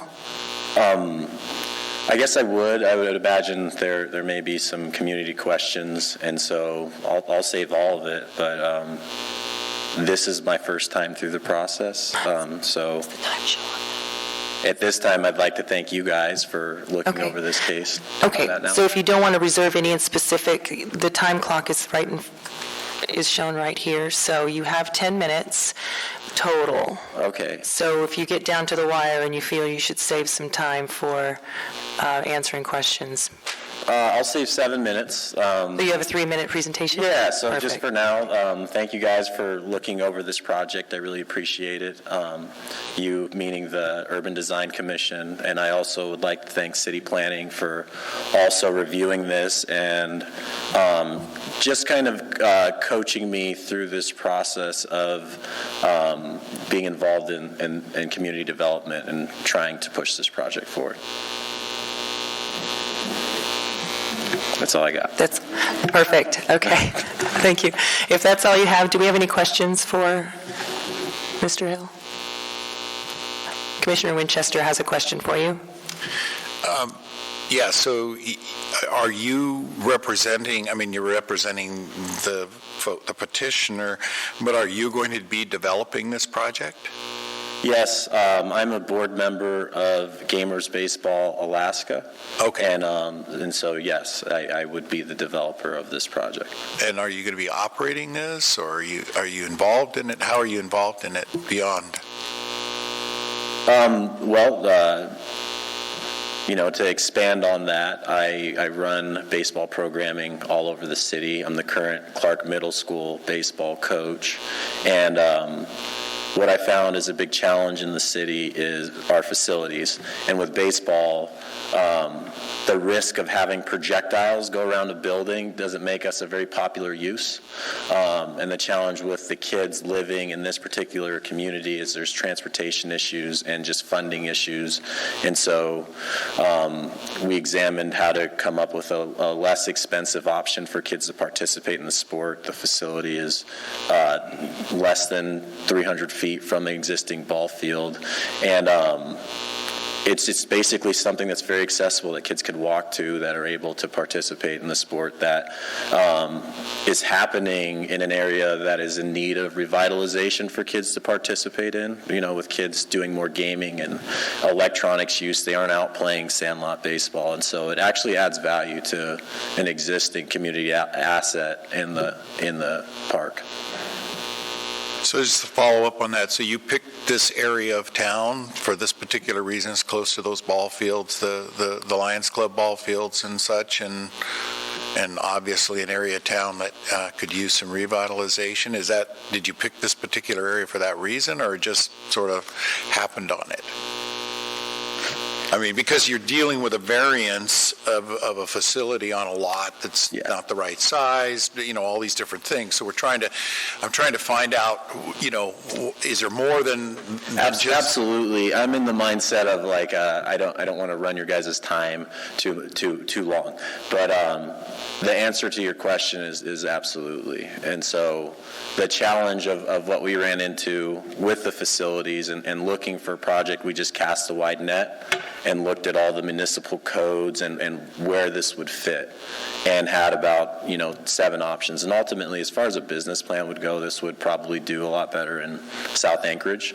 But in looking at it as a project, it is in our mission to support underserved kids through baseball and softball, and we just decided, hey, this is the right project to do. And it just seemed to be a great fit as far as its proximity to the existing ball fields and the need to reach out to kids in that area. Okay, thank you. You're welcome. Thank you. Oh, Commissioner Clark, looks like you've got one more question.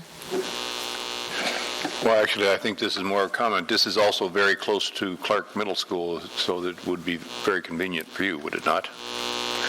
Yes, ultimately the middle school baseball and softball programs, last year was the very first year that they've had those. As an organization, we've offered baseball and softball programming through the Mountain View Boys and Girls Club for the last 4 years.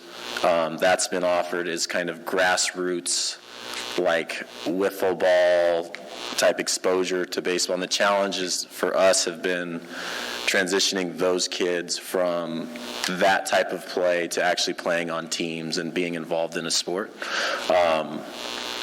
And so that is one of the roles, but I have a existing relationship with a lot of the kids in the community, and so it's just something to kind of enhance that effort to just get them participating in an organization. Oh, Commissioner Baxley. Are there other indoor batting cages here in Anchorage, or is this the first one? Well, the dome has an existing batting cage inside of the facility. There is another kind of multi-use sports training facility called Elite Sports in South Anchorage that mainly specializes in hockey, but they have like a turfed area. But there is not a baseball and softball specific facility in the city. Okay, thank you. You're welcome. Commissioner Sullivan? I'm just looking at your site plan. ADA access, do you have like ramps or anything to the sidewalk from the ADA stall? I am, to be honest, I'm not 100% clear on that design. I actually outsourced that out, so I would have to say I'm in line with what's currently there and the planning and zoning's, position and recommendation for all of it. Is there a specific conflict that you're seeing? Well, I think your ADA stalls are at the corner. Your sidewalk is not that wide, so I'm not sure how do you get people from the ADA parking up to the sidewalk. So that's something to solve. And this would be specifically maybe a wheelchair ramp from the parking area into the door? Okay.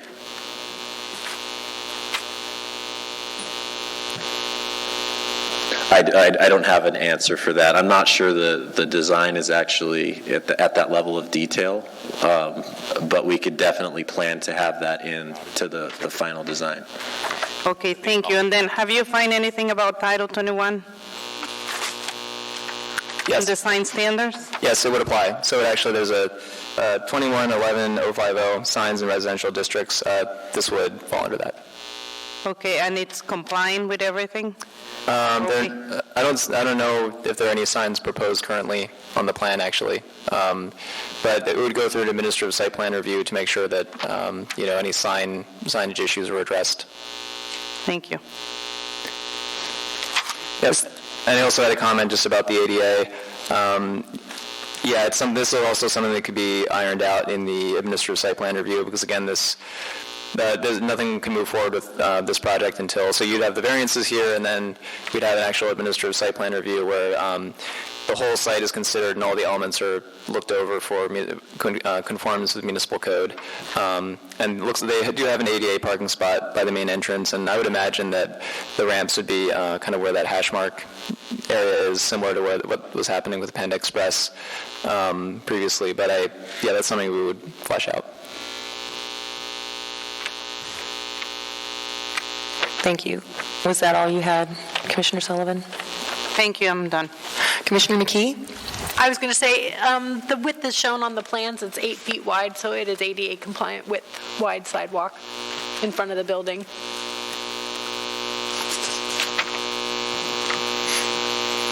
Thank you. Are there any other questions for the petitioner?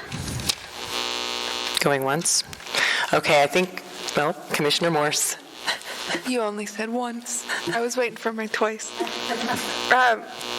Looking as one of the architects on the board, looking at the type of building, I don't think you'll have any issue, but if you change your structure to something that might be slightly more affordable down the road, I would caution you to be careful about your sliding snow, because the way the building is laid out right now, if you lost your parapet wall, you'd have a lot of snow in the winter, which is probably when you're using this building on your front side of your building. Okay. So are you talking specifically to snow removal or snow that lands on the building? Snow from the roof falling. Right now it should be fine. Okay. But if for some reason you reduce the cost of the building and remove that parapet, you'd be at risk of a lot of sliding snow on the front of the building. You don't have any covered entry area, any small roofs over your front doors or anything. Thank you. I think we're moving forward to open the hearing to public testimony. Is there anyone here who wishes to testify?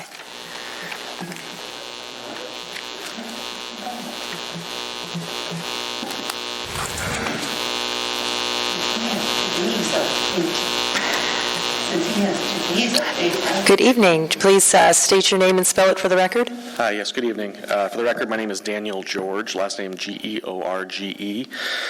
I'll try and go quickly here. I've got a couple of comments. I'm a past president of the Mountain View Community Council from 2012 to 2017, and I helped write the Mountain View Community Neighborhood Plan. I'm currently the vice chair of the Federation of Community Councils as well, but I'm here on my own behalf tonight. I'm a big fan of the idea of this facility in this neighborhood. I think we need more opportunities for youth sports, in particular baseball, for the youth in the neighborhood. I, however, have concerns about the lot that we're trying to squeeze this facility into. So I just want to put on record that I'm very supportive of the idea, and I think there may be alternative locations nearby that may work. So apparently there was a supplementary packet that was distributed to commissioners, but I haven't had a chance to see that. It wasn't out in the back for the public. So some of the questions may have been answered, but I just don't have a way to see that.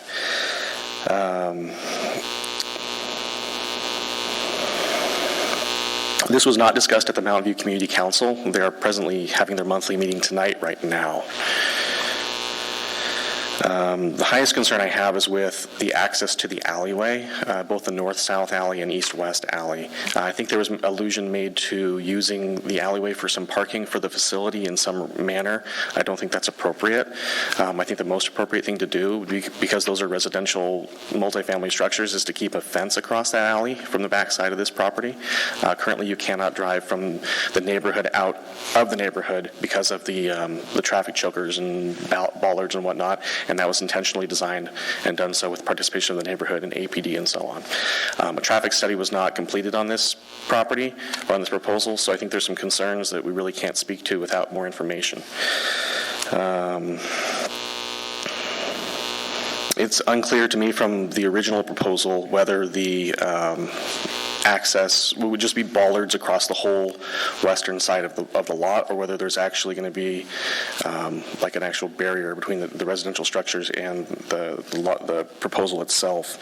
I'm not sure how they're going to meet their parking requirements, snow storage requirements, 25% landscaping, and meet the lot coverage ratio without being able to use parking on the side towards the alley. There's just no, towards the north-south alley there. There's just, you can't move the building around enough from what I see to be able to accommodate all those. So I think there's some questions that still are remaining with that. This is an R3 zoned lot.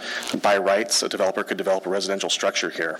And I think the point about Joint Base Elmendorf raising the accident potential zone as an advisory is important to note. If you grant a variance and allow someone additional rights for additional density in the APZ, there's potential liability there. We considered the APZ in the neighborhood plan as well. J-Bear is only doing this advisory because this land is actually not their land, but the land directly across the street is. They will not allow development within that park because lighting is not permitted in the runway approach on their land, and they also won't allow additional structures to be built in Davis Park because of the APZ itself. I have more comments, but I'll respect your time. Thank you. Commissioner Clark has a question for you, sir. Please, sorry. No, okay, this is actually, I guess I would ask the, I'm going to have a further question, but I guess I would ask the gentleman to proceed with his comments. Thank you. So if you wanted to go ahead and proceed with what you were going to say. I'll be respectful of your time. Thank you. I would note the adjacent lots directly to the north are single-family and two-family residences. The proposed 25-foot wall on the north side of this building would be 25 feet from the residence itself. So if you could imagine what that would do for daylight directly to the north, that would be a concern I have. And that's just because we're trying to squeeze this facility into a lot smaller than maybe it should be on. Using minimal setbacks and 40% coverage ratio, you still end up, you're kind of shoehorning this thing in there. I think it's great having it near the park. I think maybe if they were to buy the lot to the north of it and they could have more square footage to do this in, it wouldn't be as much of an issue. The street itself there has parking congestion in the summertime. There's a lot of usage of both Lions Park and Davis Park, which are both leased from J-Bear.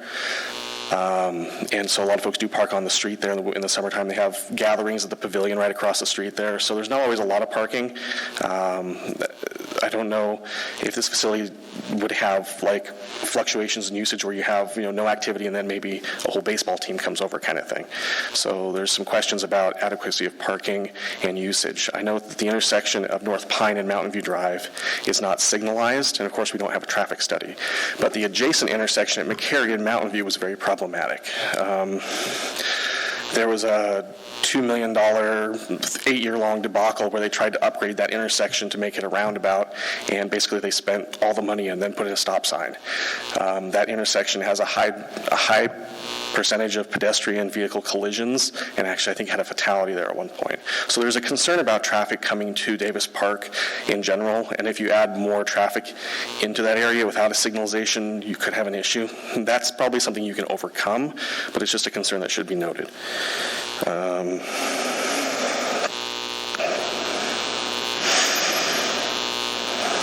There's a question of ownership. The tax records indicate that Holiday Station Stores is on the ownership of this property, and so I was curious how that works. Holiday currently uses this lot to store dumpsters and whatnot, and they have their trucks parked there, and patrons tend to use the lot, even though I'm sure it's not supposed to be happening, but it will kind of congest and constrict the station next door a little bit. I don't know. It looks like in the proposal they're going to have roll-off trash cans. I don't know if they should have a dumpster facility this size. That's another question.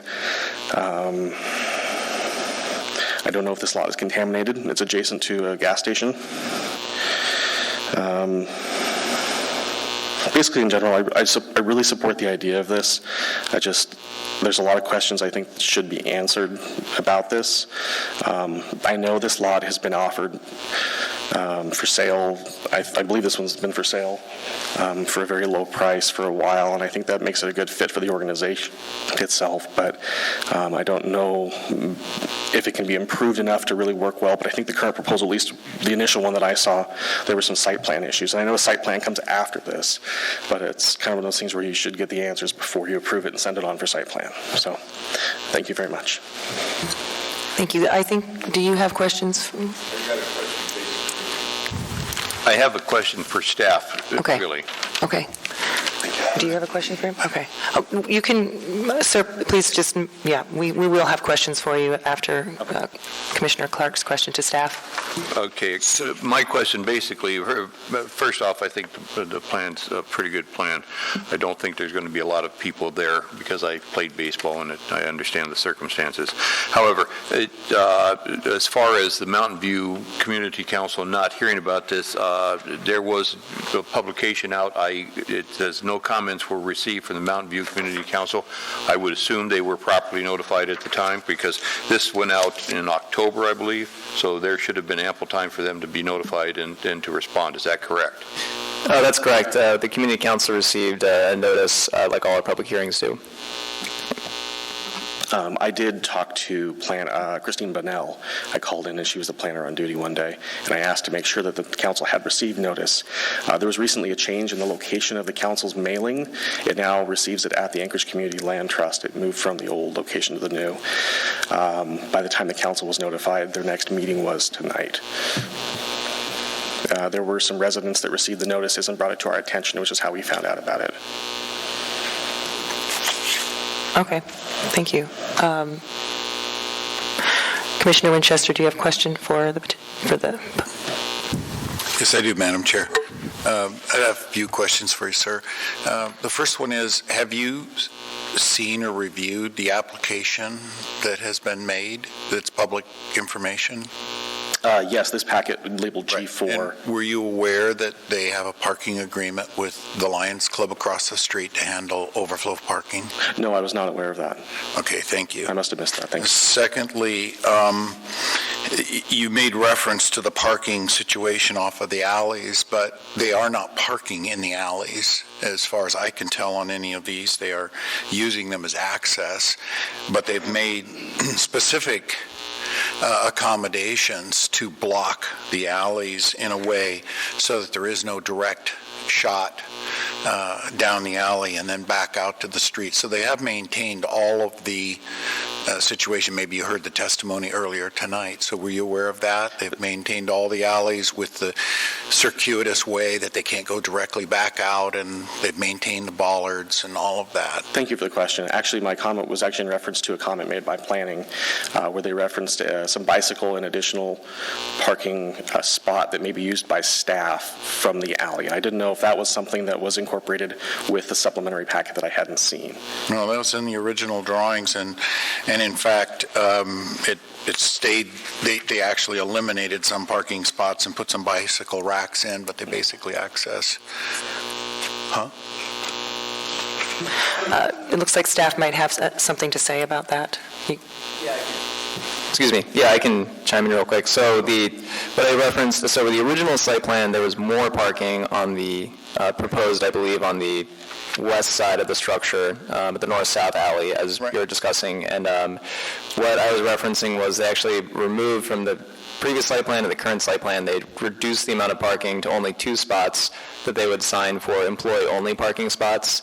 So those would be, the idea would be to have a minimum of disruption to the residential neighborhoods adjacent, so that only, a couple trips a day for employees would be occurring in the alley. And as was noted, none of the parking is actually happening in the alley. It's just access, but it would be right now proposed to be on the south side of the building, adjacent to the gas station, is where the customer parking would be. No customer parking would be located on the residential side of the alley. Right. Can I ask for clarification? You mentioned that only a few trips a day using the alley. You mean the alley that's outside of basically the cordoned off portion of the neighborhood? There's no traffic to or from this facility from inside the residential portion of the neighborhood. Is that correct? That is correct. Okay. Yeah. Thank you. Yeah, that is the way it is. That's the way the current site plan was modified. So there's really only 2 parking spaces just for staff off of that north-south alley, and all of the public access will be from the south side or from adjacent parking in the park. So I just wanted to make sure, because you mentioned these things, and I just want to kind of make sure we're clarifying that there has been a lot of changes to accommodate most of those things. I appreciate that, and I think that incorporates some of the written comments that were included in the packet from adjacent neighbors and some of the folks maybe here tonight as well. Right. Okay. Thank you. Thank you. Thank you. Commissioner Clark. Commissioner McKee just came up. Can we share this new plan with him? So I just said, actually, there were copies of this outside. They may have been, there were only maybe 5 copies, so it could be that they were taken up before you came, so I apologize for that, but we can make those available. Thank you.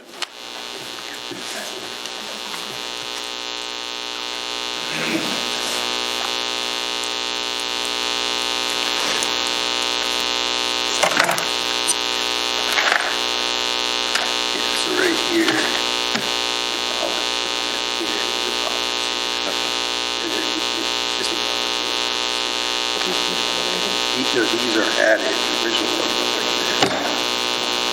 So there is usage from the alley. Yeah, only 2. So it does exist. 2 employees. Okay, there are no further questions for you, so if you can go ahead and step aside. I think we have some other people who would like to testify. Thank you for your testimony.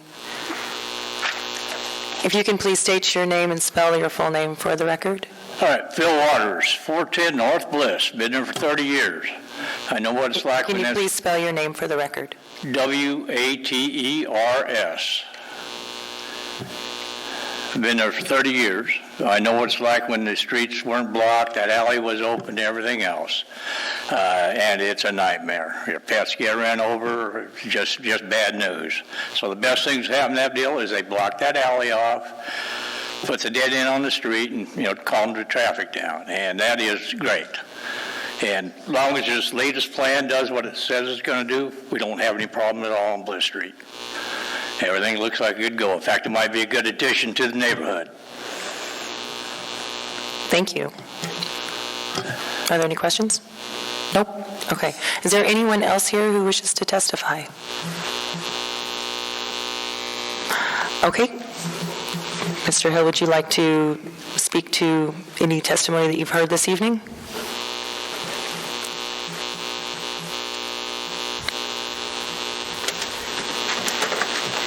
So again, I'd like to thank the Urban Design Commission and City Planning for working with us on this project, as well as the community comments. I think what I've learned through this whole process is, if you allow yourself to be led through the scrutiny, you're going to come up with a project that works the best for everyone involved. During this time, I would like to address some of the things that I heard come up with the frequency. To start off with, the functionality and the design of the building, and so comparably to the lot size. And so the idea behind that is, I grew up here in Anchorage, Alaska, and historically, it's minus at times double digits outside. It's very difficult to offer these sports in this area. And historically, kids who wanted to play baseball or softball had to do it in a high school gymnasium. And also, a traditional baseball designed for banks of batting cages. And so if you live in, Florida and you get a rainy day, you'll go into a bank of batting cages. There's about 4 batting cages. A batting cage is about 1,000 square feet. A high school basketball court is about 4,000 square feet. So all things considered, that design was very similar to what kids are used to playing in. And what we were looking for is not like a fully indoor baseball field. Ultimately, we didn't think we had the financial capacity to even operate something that large. We were just looking for a safe practice space for kids to go inside on a rainy day in the summer, or to be able to practice their skills when it's minus 10 outside in Alaska. And I think it leads to more kids participating in the existing local league. So that was our thought process. And then secondly, the capacity of the building. One of the things that we ran into in trying to offer this is that a lot of the local gyms are used for basketball leagues or soccer leagues. They typically don't allow a hardball hit indoors. And the school district facilities are at like 99%, occupancy. And so, with the design of an indoor baseball and softball practice space, there's projectiles flying around. There's not the ability to have 70 people in a building. Usually it's, it's a pitcher or a pitching machine, a kid batting, and then everybody else at a safe distance away. So a typical use would be anywhere from 6 people to about 25 people in doing that. The design is mainly for safety as opposed to, and just jamming as much activity as possible. And so I hope that those last 2 comments would give you guys more confidence in this design and it being able to meet the intended use for baseball and softball. Thank you. Are there any questions for the petitioner? Okay. Then we will close the public hearing. May we have a motion? We have a motion from Commissioner Morse and a second from Commissioner McKee. Commissioner Morse, would you please state your motion?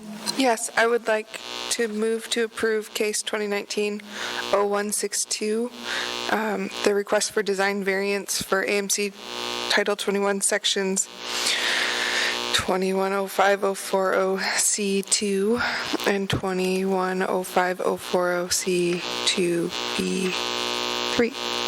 to allow the community center on an undersized lot and to allow ingress and egress from other than a collector's street. With the one exception, with the department recommendation on page 5 of our packet that requests notice of zoning action be filed with the State of Alaska District Recorder's Office, including a site plan and the resolution of approval. And I'd also like to speak to my motion, if I may. This project is a great addition to the community, and I commend the petitioner for what they're doing. These are the motivators for me sitting up on this board is how can we improve our community, and sometimes the code gets in the way. These variances, you meet all the conditions as demonstrated in the staff packet, so A through H have all been met.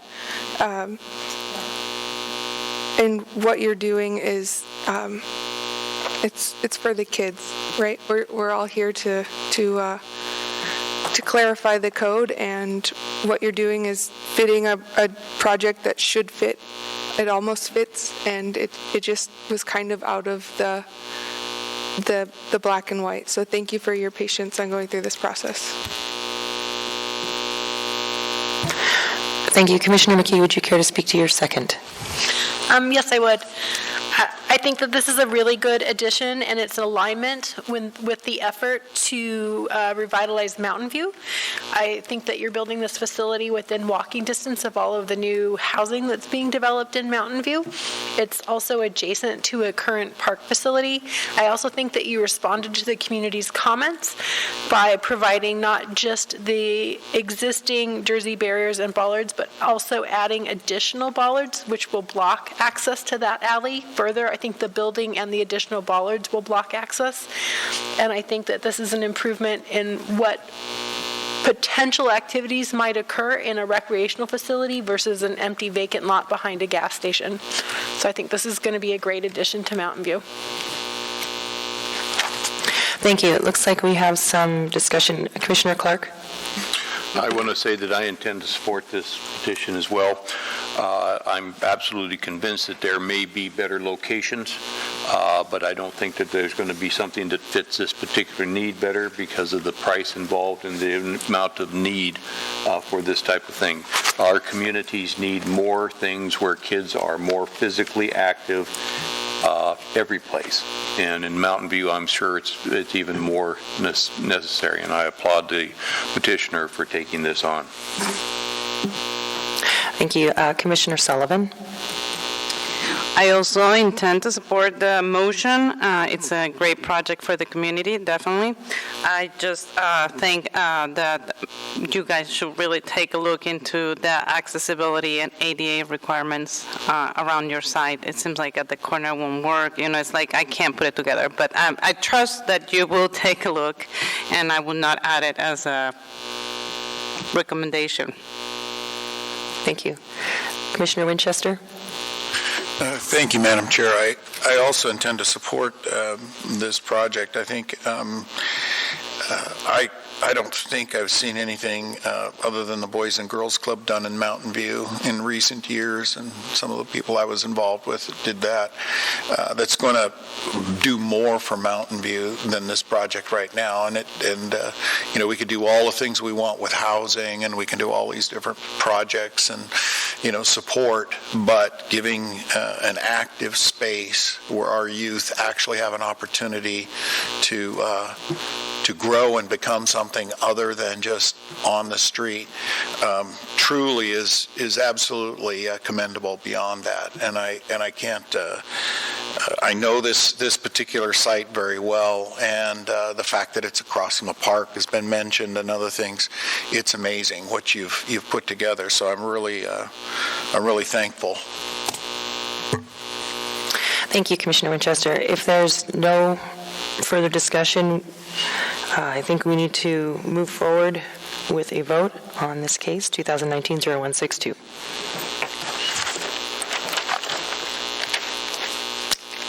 The motion passes. Thank you for coming this evening, and thank you for what you're doing for our community. Nico, I've been marked as absent. Does that matter in the system? I mean, I keep voting, but I don't know if there's going to be an issue.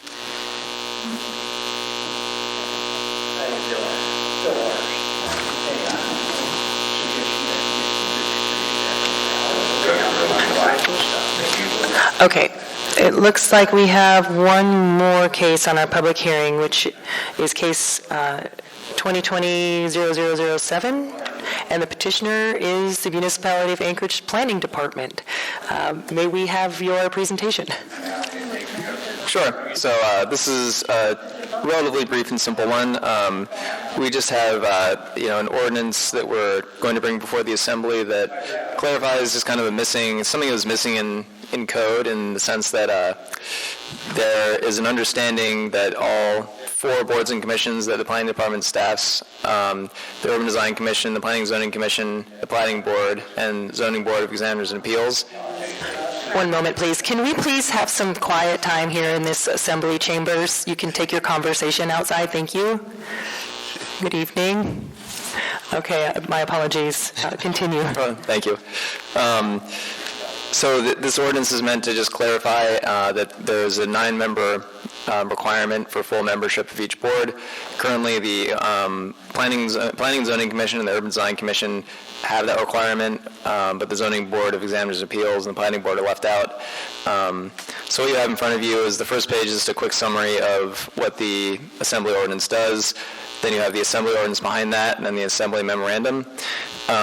What it's doing is adding the 9-member requirement to each board and commission, standardizing the membership and quorum requirements language for each board and commission, and moving the membership quorum requirements from the Anchorage Municipal Code of Regulations to Chapter 2 of Title 21, which is really where it should be. So it's kind of a housekeeping amendment, but we wanted to make sure that we present it to each board and commission because it is changing some language, even if it's just housekeeping. So if you have any questions about it, I'm happy to field those, but we'll be going, the next step would be just going to the Assembly. Thank you. Are there any questions? I think this is great. Thank you for this. And do we need to do a motion on this? Do I really? Okay. I will now open this case to public hearing. Seeing that there's no one here to testify, I will now close the public hearing. Would you care to speak to that? No, I'm kidding. Okay. So it doesn't look like there's any discussion against this case passing, so I think we should get a motion to approve the housekeeping. I have a motion to approve from Commissioner Clark and a second from Commissioner Winchester. Commissioner Clark, would you please state your motion?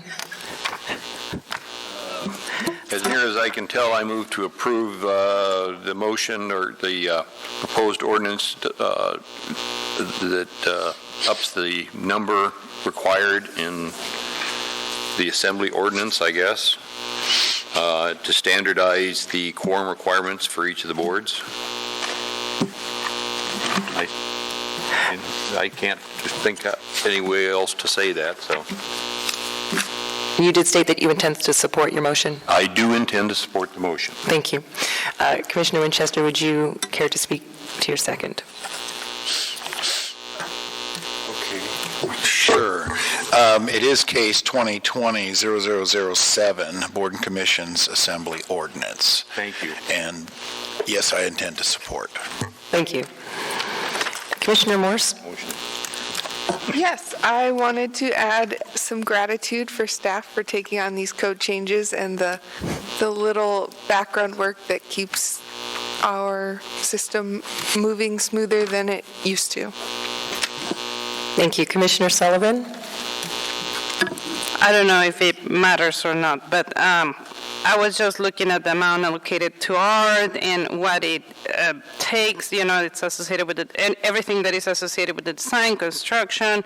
It seems that, and I don't know, maybe it doesn't matter, but it seems like always the 1% art gets approved. Oh, Commissioner Sullivan, we're not speaking about the 1% for art at this moment. We're speaking on case 2020. Okay. Yes. Sorry. No, you're okay. Anything on the ordinance? Okay. You don't want to speak again, Jerry? Okay.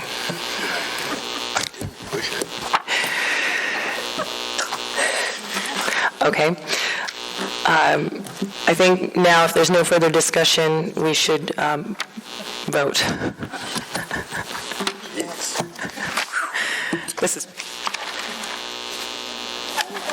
The motion passes. I'm very confused by this as well.